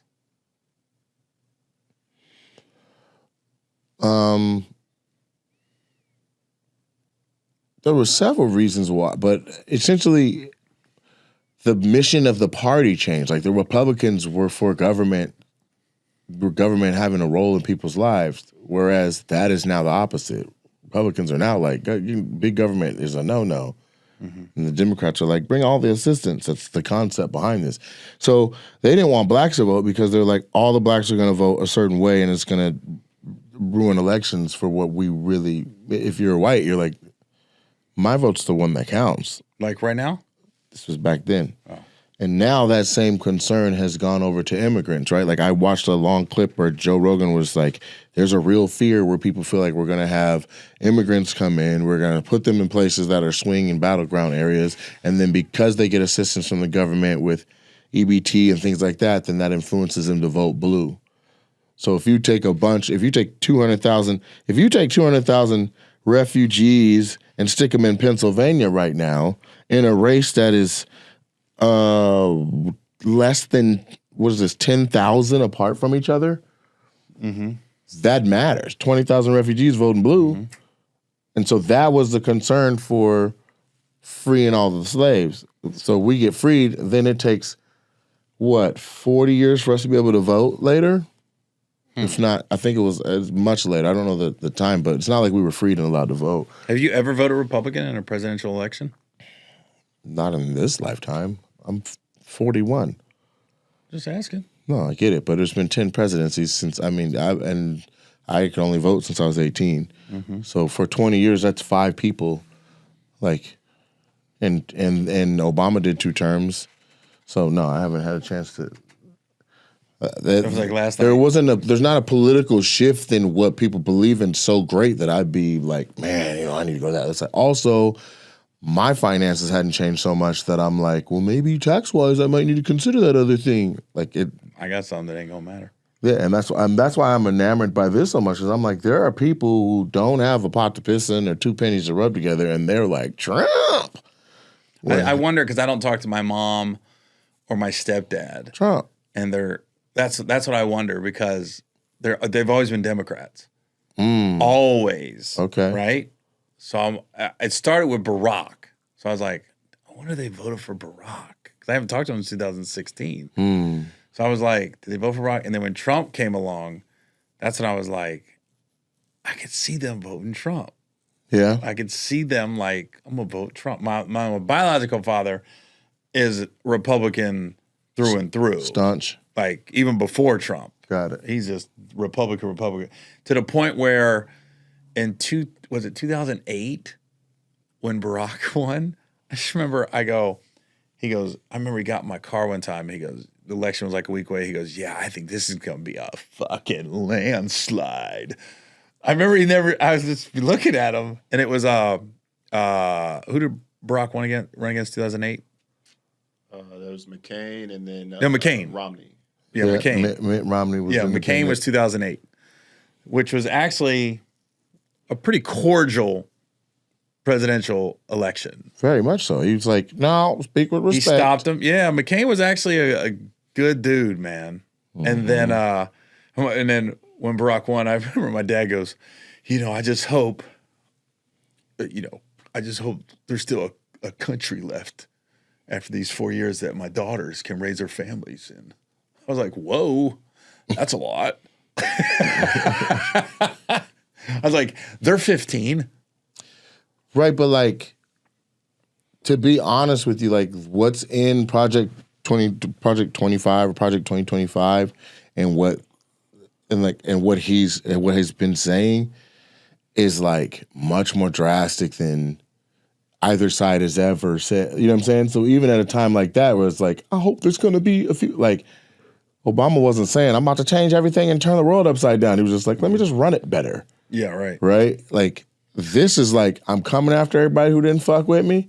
I'm like, you're going to jail. I'm exonerating myself.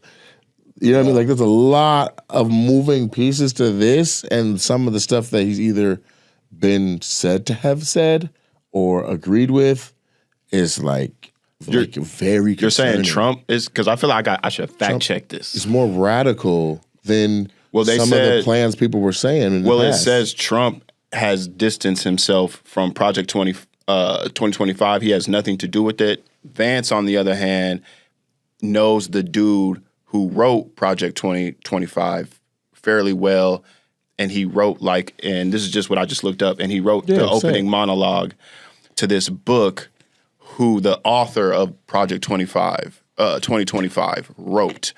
But Trump has never been on record mentioning 2025, has never been on mentioning anything about 2025 as far as him promoting that. The J.D. Vance is the one who has a relationship with 2025, and it's just he knows the author of that person. So they've been trying to stick that to Trump, and it's not something he had something to do with? Not to Trump. Like, CNN fact-checked it and everything. Trump has not been on record to have any connection with Project 2025. J.D. Vance, on the other hand, does. That's heartwarming.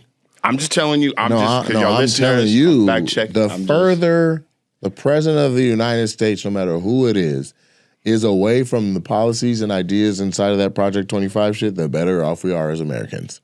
That's for everyone. What app you on right now? I'm sitting here. If I was reading just now. What app you on? That's Google homepage. All right. Yeah. Why isn't my homepage? Oh, there it is. I got it.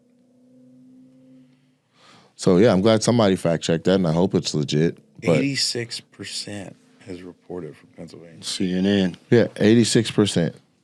And so You looking at this county that's not reported when you click Pennsylvania? I'm on it. I'm talking about him, so you can see. They right just here. got. My bad. I was looking. They just said the Republicans won They won control of the Senate. Yeah, they had that already. And then you want me to click on Pennsylvania? Mm-hmm.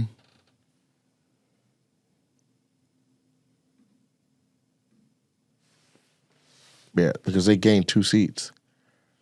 And the rest looks the same. So the presidential race, if you click Pennsylvania, you can see that 86% in that we're waiting on this one that doesn't have anything yet, and then Philly got to come on in with the rest of their stuff. Does this allow you to click counties? That'd be too specific.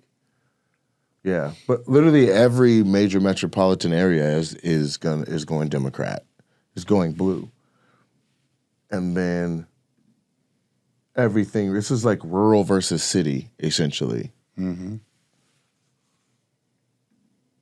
Look at how close they are in these places, right? Like 93% of Georgia's in. Come over here and look. Where's the amount of votes?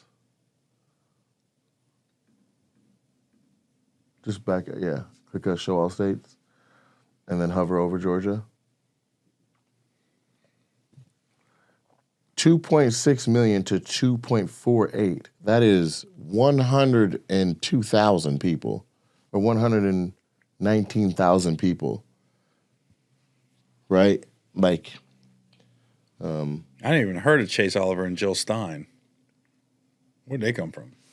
Oh, Jill Stein's on it like every year. For third party? Mm-hmm. Yeah, what does she do?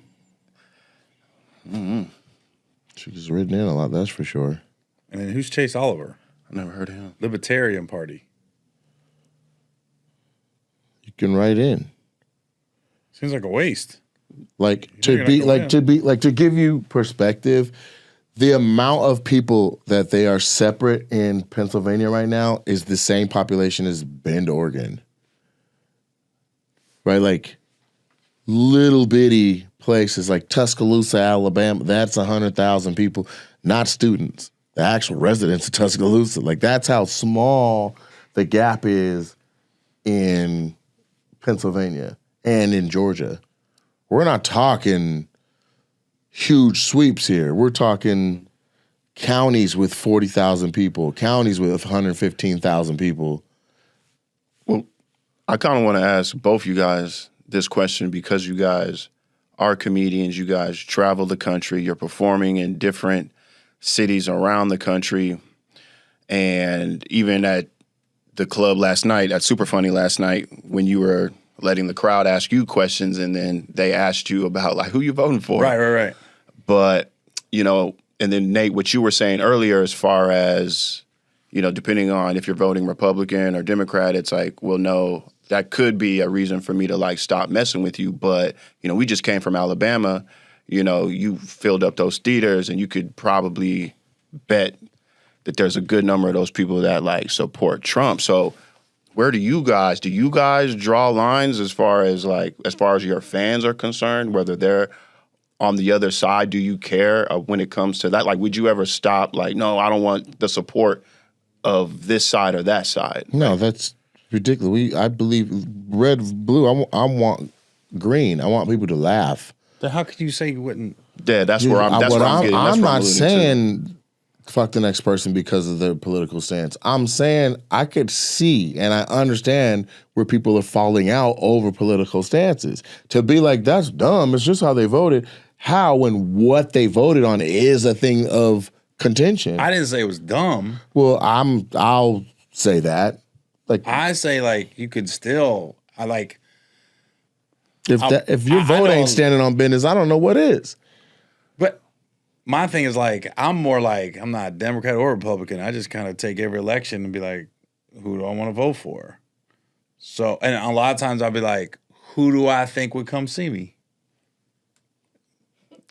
So who out of these two candidates, who do I think if I'm in town and they wasn't running for president and they were just in politics, who do I think might show up at my show? Mm-hmm. And that's how I dictate. That's how Michelle Obama got me. I was filling in for Tom Joyner, and she called in, and this is right when Barack just announced he's going to run. Right.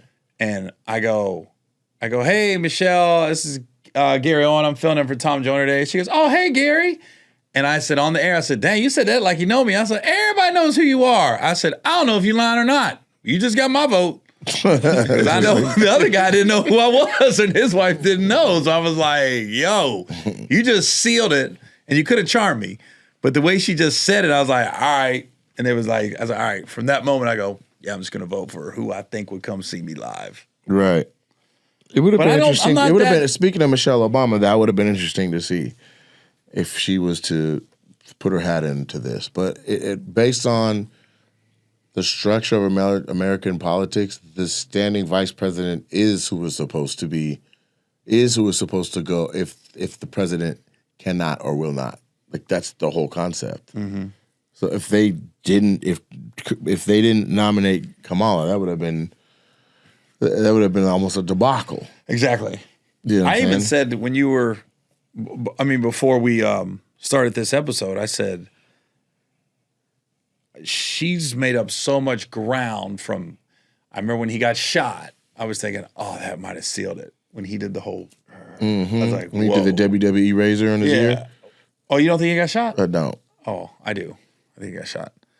But I was like, oh. And then just how she got nominated with Biden losing his faculties and then her taking over, I was like, at that point, a lot of people was like, oh, the Democrats, they're just done. The fact that it's this close. Oh, you thought it was... she's made up this much ground. But you thought it was going to be a majority for him, like, after those moments. I just thought those two things, I thought, man, I go, this is going to be a tough hill to climb.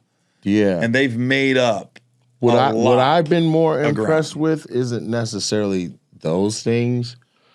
I've been more impressed with the amount of time she's done it in, because she did not get to run a full campaign. Yeah.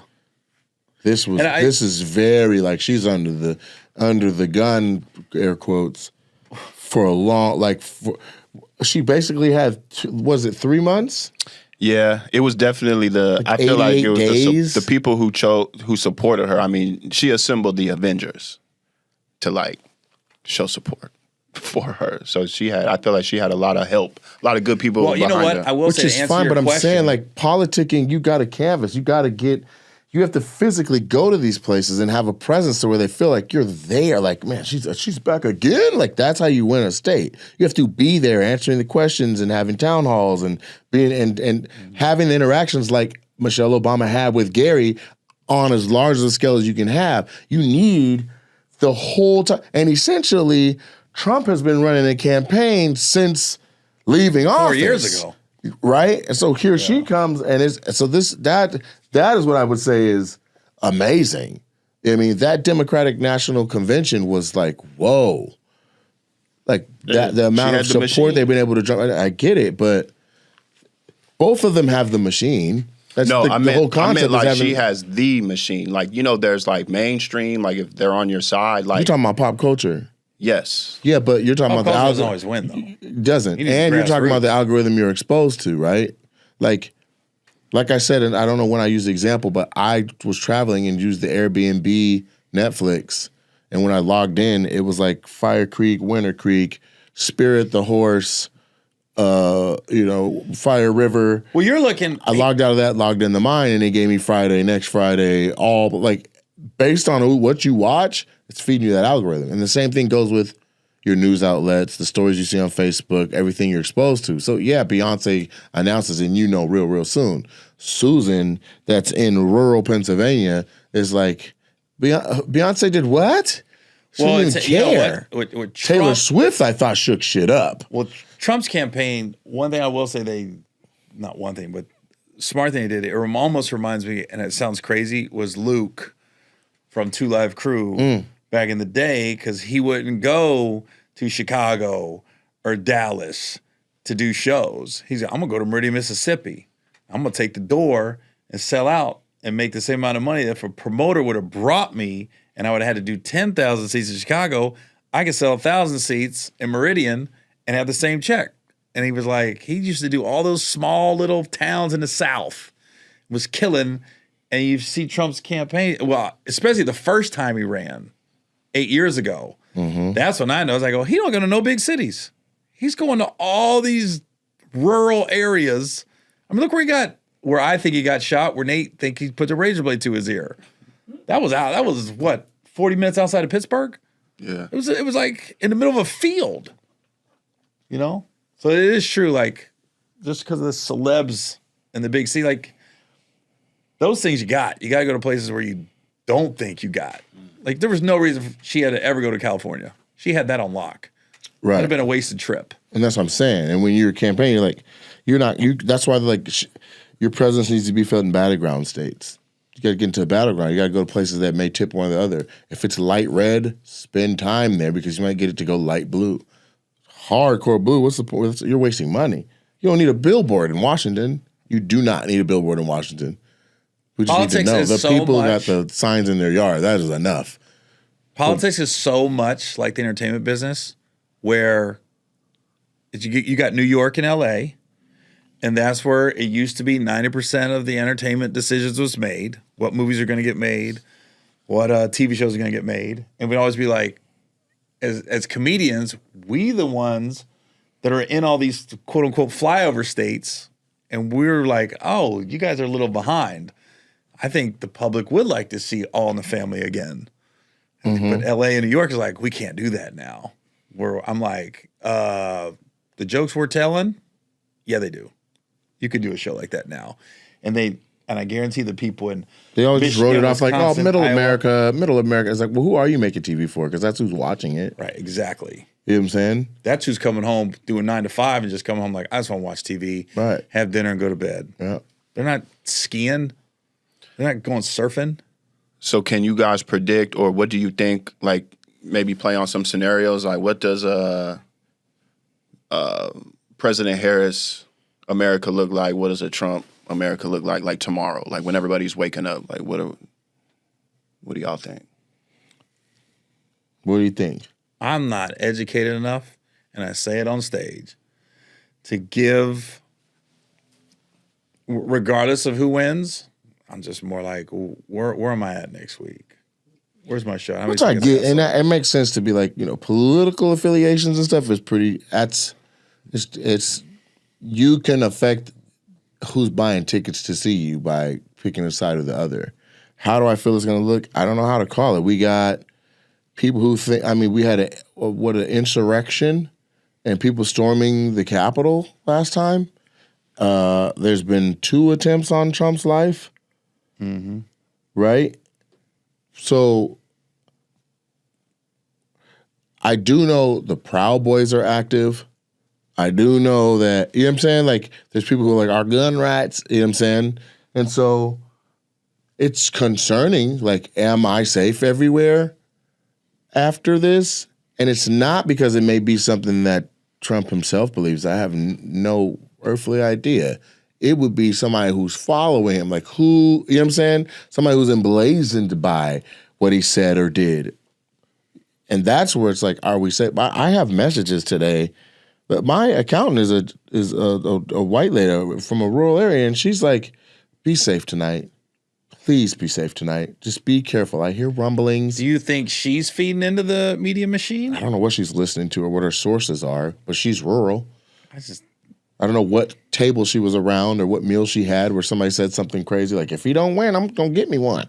You know what I'm saying? We're going to strangle somebody up. I have no idea what she's heard, but she's like, be safe, be careful, be with, you know what I'm saying? I'm always like you, I'm in a different city every weekend. 95% of the people are cool. No matter what side, they're cool. They're cool. Yeah. It's that 5%.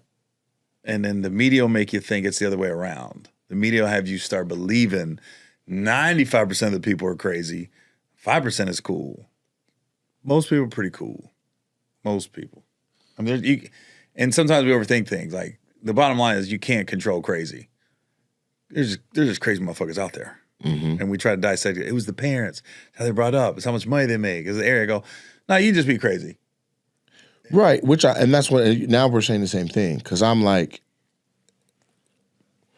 if somebody already crazy and we go pour kerosene on them, you know what I'm saying? If we Well, if you're gonna find a reason anyways, if you crazy, if it's not that, it's gonna be something else. yeah, but this gives a lot. This allows crazy to band up. Yeah. Well, that's because they're feeding the media too. Yes. They're feeding all like he's sitting there saying, "Hey, Trump had nothing to do with Project 25." Right. He's saying he ain't got nothing to do with he's saying he ain't got nothing to do with the Capitol. But the courts would suggest different. Right? Mm-hmm. We got a guy in the White House wearing a horned helmet, topless, pissing on Pelosi's desk. You know the guy that shot the girl came to my show in DC last time? Really? And I was like, this is the person that's it. If fuck around and find out was a person, it's him. Yeah. And he came in just like, "What's up, Gary? Big fan." He was a brother, right? "Hey man, big fan." Hey, my opener, Rob, brought him because you're not gonna believe who's at your show. And I don't know. Right. I go, "Who?" He goes, "Okay, remember when they stormed the Capitol and the brother shot the girl trying to jump through the window?" He goes, "Yeah." He goes, "He's here." I said, "Really?" Right. And he came back after the show. He was cool and laid back. He was just like, I was like, "Man," I said, "How you doing like mentally since that?" He goes, "Dude, I was strapped regardless." I told her, "Don't you come through that window." Literally, he told me, "Dude, I kept telling him. You come through this door. Right. That's your last door. Dude, he had like, I don't want to say he didn't have any remorse. He didn't have remorse for stupidity. Okay. I think he had remorse for what he did, but he was just like, man, it was shoot. He was looking at me like, they chose how it ended. I told you I was going to go. I was like, dude, you super hardcore. Yeah, he's not fucking around. I said, you was fuck around and find out for real if it was a person. Yeah. How do you see it? Because you asked. Oh, as far as like what they look like? That's the Trump landscape and Harris changed. tomorrow. Is it a barren land one way or the other? I don't think it feels too much different, if at all. I don't either. I feel like it's too big. Like, I feel like it's more, first of all, it's where you live is the number one. Like, if you're in the state of Washington, you know, we kind of lean left anyway as a state. So abortions, things like that, marijuana, like, I feel like those are going to be protected. If you live in a state like Texas, you already know what the laws kind of look like as far as where they stand with abortion. So I always, you know, shoot, South Carolina or Alabama, you can't be on Pornhub. You know, like there's things. That's crazy. That is crazy. But it's these things you know about certain states. So I feel like it all depends on where you're at. So if you live in Seattle, Washington, if Trump wins, I don't think it's going to feel that much different on the grand scheme of If things. you literally take tonight and tomorrow and stay off the internet and then be like, Yeah. Did your life change when you went to Starbucks? Did they say good morning? Or did they say, who you vote for? But fuck up your latte. Most people's cool. I don't think that. Yeah, it's going to feel the same then. That's not. Again, it takes the Senate and the House for these concepts to get pushed through. The day after an election, unless it was a violent coup, you're not going to see a bunch of changes. It's once the policies go into play, or you see some pressure that requires the president to take major action on a national level, and you see activity or inactivity, and you see how would somebody handle a thing? How would somebody else have handled the pandemic? How did it get handled? How much of that is real? How much of that is the media? Like, that's what it is. And now you can say, oh, they distanced Trump from Project 2025, but if They're still alive. yeah. Yeah. If in the first 3 months we start to see policies from Project 2025 start to actually happen, then what? What the problem is we're trying to determine what's fake news and what isn't. What do you? It's refreshing. I just refreshed it. Yeah, no, all you got to do is drag down on your iPhone. But there's nothing new But there. for the record, I didn't say anything about that 2025. That's what CNN fact check said. I didn't say anything. No, I get it, but somebody can fact check one way, somebody can fact check a different way. Like that's the whole concept of the media can play us one way or the other, right? Right? Like everyone on one side is being like, "Nah, that's trash. I found a resource that says I'm right," and the other side says the same exact thing. "No, that's trash. I found a resource that says I'm right." Right? So the truth lies in the policies, and that's not going to be the next day. We have to see who wins. Sit back and see what's up. Is abortion really going to get banned nationwide? is Social Security really going to get basically dissolved? Is like that's what you see. You see that in the things that come across the president's desk or the things that he's pushing, right? Like how many people are about to be let out of jail because like last time he was letting people out, right? How many people? What policies? What is there another stimulus check coming right away? Thanks for that, guys. His acceptance speech is gonna have some "I told you so" in that motherfucker. That'll be something to behold. Yeah, either way. There's gonna be so much gloating.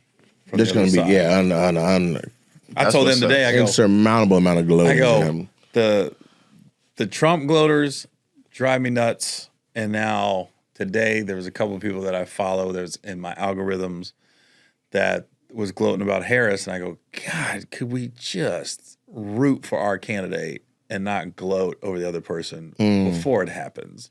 Both of them turn me off when they do What that. I thought was nuts was how much robocalls and texts I was getting.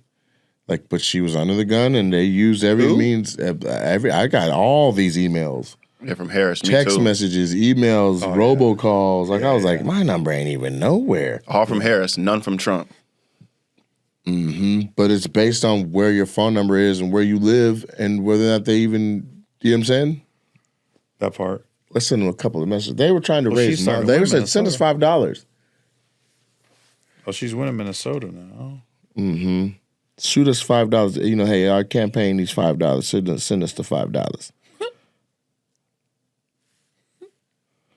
It's 9:52. And what? Michigan. 50 minutes in. Oh, you mean the show itself?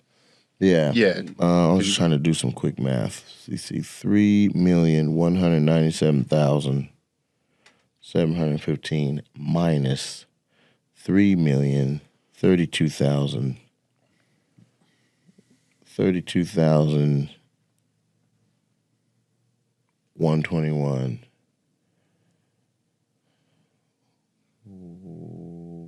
That's not right. You trying to see how many people didn't vote? Oh, no, I want to see the difference in Pennsylvania. 3,197,715 minus 303,221. There are 165,594 votes apart. And Trump's winning right now? He's winning, and it's 88% reported. And that one county that wasn't accounted for is now gone blue. And Erie, that was blue before, is now red. But they are only 65,594. That is ahead. Yeah. So if Meek Mill wouldn't vote it, it'd be 55. Or if Thanks, Meek. Yeah. Or if Appreciate the people counting it go, hold up, wait a minute, y'all thought I was finished. Because that's how this election feels. Dreams versus nightmares for both sides. If you're a Trumper, you're like, that's a nightmare on the other side. They not like us. They not like us. You know what I'm saying? They aren't like us. And then you got the opposite where all right. Well, look, let's get this up. Let's I gotta catch a flight. Yeah, man. We want to be here with you guys through the entire process, but when we wake up tomorrow, Armageddon. Coffee maker's still gonna work. I don't know. I hope everybody just be disappointed if your candidate lost. Don't gloat too much if your candidate wins. Focus on your candidate, not the other candidate. Because that shit drives me crazy. I'll say this. I want to see those people that said they're going to move really move. I want people to be safe. I want you to be, be safe. Don't look to hurt anybody. Damn, dude. What celebs said they're moving if Trump won? Yeah, be safe. Oh, they didn't say it. That's what I would say. Be aware of your surroundings. There are polarizing groups in this, and if you ain't in that group, let that group be where that group is. Don't take your black ass around no Proud Boys at this moment. Listen, look, whoever won, just remember, girls will still give them blowjobs. Only if you grab him by the pussy. Is what's most. That's what's most important. So Only remember if you that grab him by whether the pussy. Harris won or Trump wins. Yeah. Just remember, girls are still out there giving blowjobs. I want to feel that same way. I don't want to fearmonger, but I'm just saying I want people to use their better judgment. Okay? If it feels funny, it's funny. Get up out of there. All right, y'all. Well, this was our election episode. Hope you learned a lot about J.D. Vance. Hope you learned a lot about most people is cool. And Nate said, well, you might not be cool, but still come see us. Fuck with us. Fuck with us, bruh. You need Fuck to with laugh. us. I'm all about the independent candidate. About jokes. I'm about independence. All right, y'all. We'll see y'all next week. Peace. If we're still here. I ain't talked to y'all, but y'all deserve to be talked to. Are you guys a couple? Yeah. How'd y'all meet? Shit.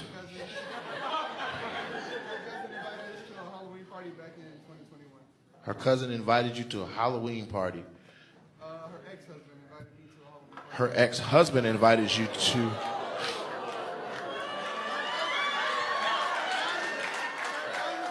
I see the light, but we gotta get into this real quick. Oh, it was better the way you said it the first time. Her cousin's ex-husband. It was way better when it was her ex-husband. I was like, oh, so you showed up dressed like somebody who's gonna take his.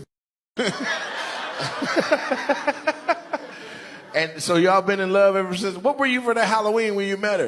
I was a doctor. You were a doctor? I thought I was gonna get that doctor money, but That's I know. He was like, oh, he a doctor? And in real life, he just break dances. You're like, fuck. What's your nationality? Mexican.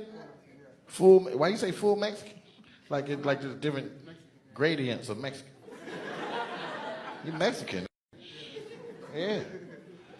And then what were you for Halloween when you met her? You were Maleficent with the horns and everything?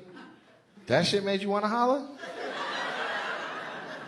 You're like, ooh, who's the with the horns in the kitchen? She's making me horny. I'm a doctor, fool. How'd you holler? You're like, let me check your fucking blood.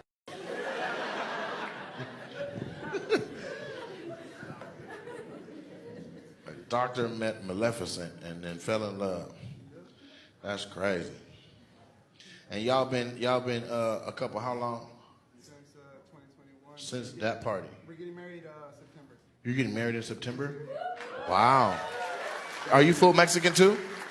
What are you? I'm half white, half Mexican. Half white and half Mexican? So full Mexican? What do you do that's white?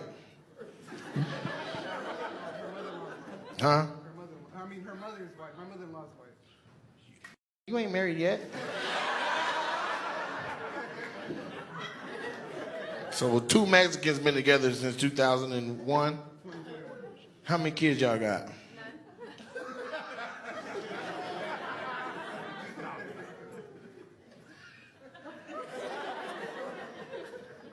Mexicans is hella fertile, bro. I took a picture with a girl last show. She already had the baby.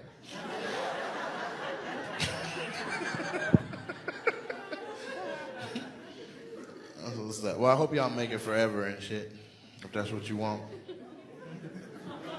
Y'all gonna have some kids? Hell yeah. You want a lot of kids? Did you know that?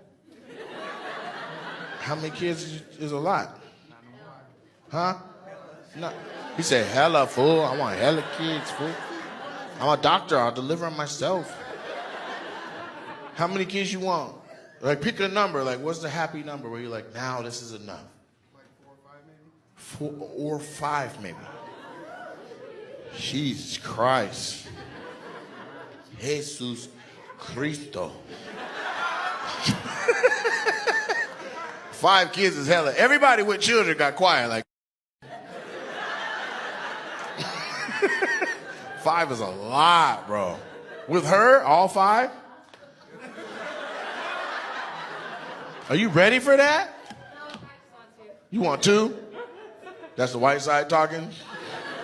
Just 2 and a fence. 5. You about to make them turn into a singing group and shit? The Yakson Cincos? You gonna make the Yakson Cincos? A veces. Así sean 2, 3 mis. The baby gonna grow up and cut his nose off, turn into a white woman.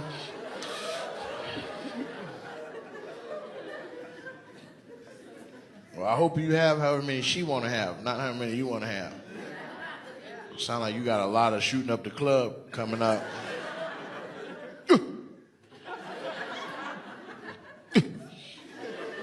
She'll let you have 5 if you bust sexy. Do you bust sexy? She started laughing already. He don't bust sexy? Most men don't bust sexy. Women be like, Men be like,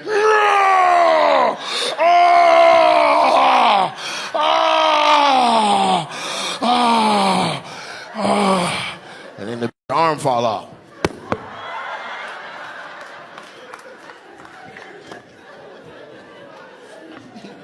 Did I hit you with that? Well, nigga, I didn't know you was right there. He hella flexible. That nigga be sitting Indian style and shit. You bust sexy though? You didn't answer me, man. Do he bust sexy? Do he be like, oh. You know what I think is sexy? Like, I see porn stars that can count down.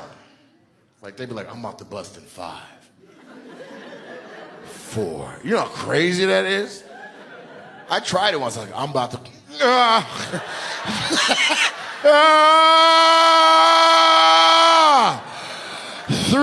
2, 1.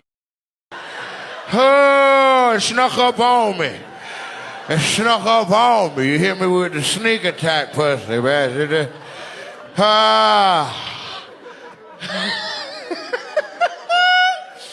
Sir, you know you can't eat all that cheese like that. Black man eating nacho cheese, that ain't gonna end good, fam. That's gonna be your asshole. And you're washing it down with a Corona?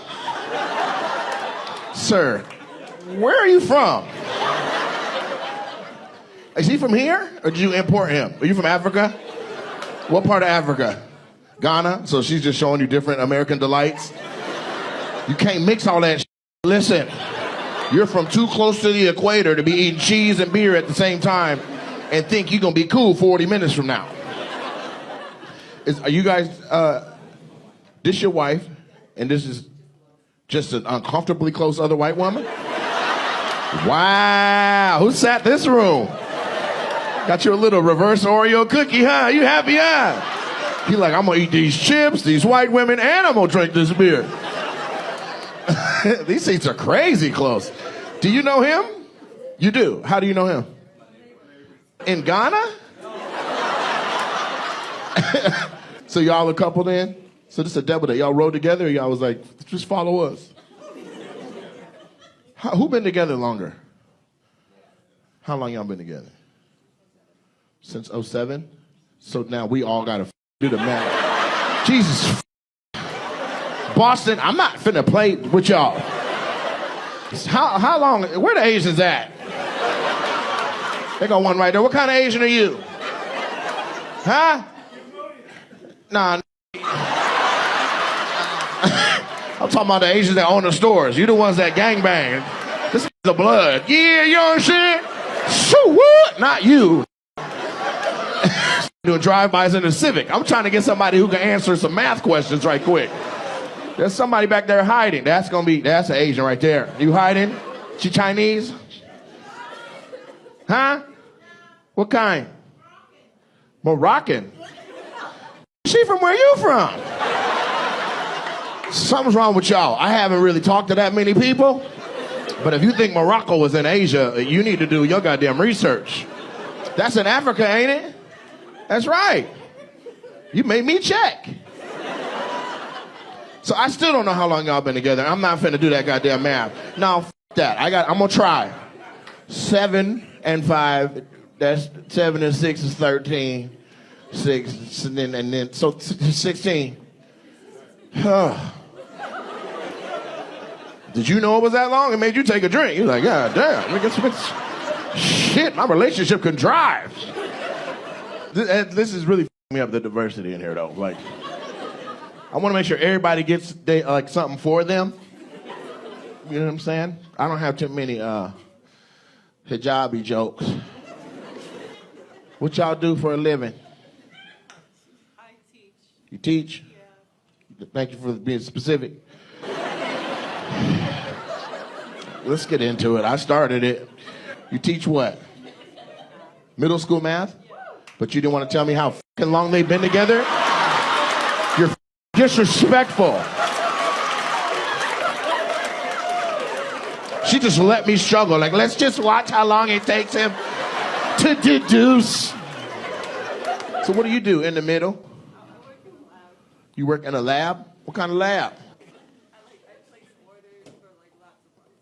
What's the name of the lab? Merc? Oh yeah, you rich in the I've heard of that. That's how I know it's real money. You know what I'm saying? I'm afraid to even ask you. I'm gonna do it though.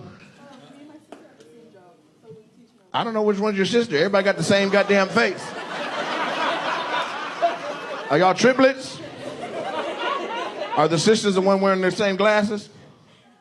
You didn't even know y'all got the same glasses? No, we're all 2 years apart. Yeah, but are you all sisters? So then, what the ma'am? You said that as if one was your sister and the other one wasn't. But everybody got the same goddamn face. Y'all eyes and noses is the same. The only thing that's different is the color of the hijab. Everything else is exactly the same. Who's the oldest? In the middle. Who the baby?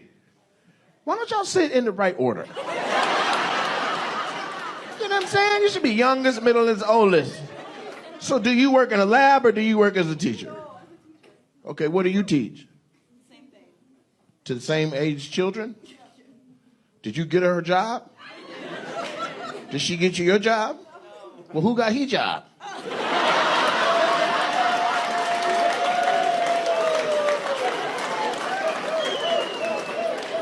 Welcome to the show. This is how it's going to happen. We're not going to know where it's going, and then magic's going to pop in my head. There we go.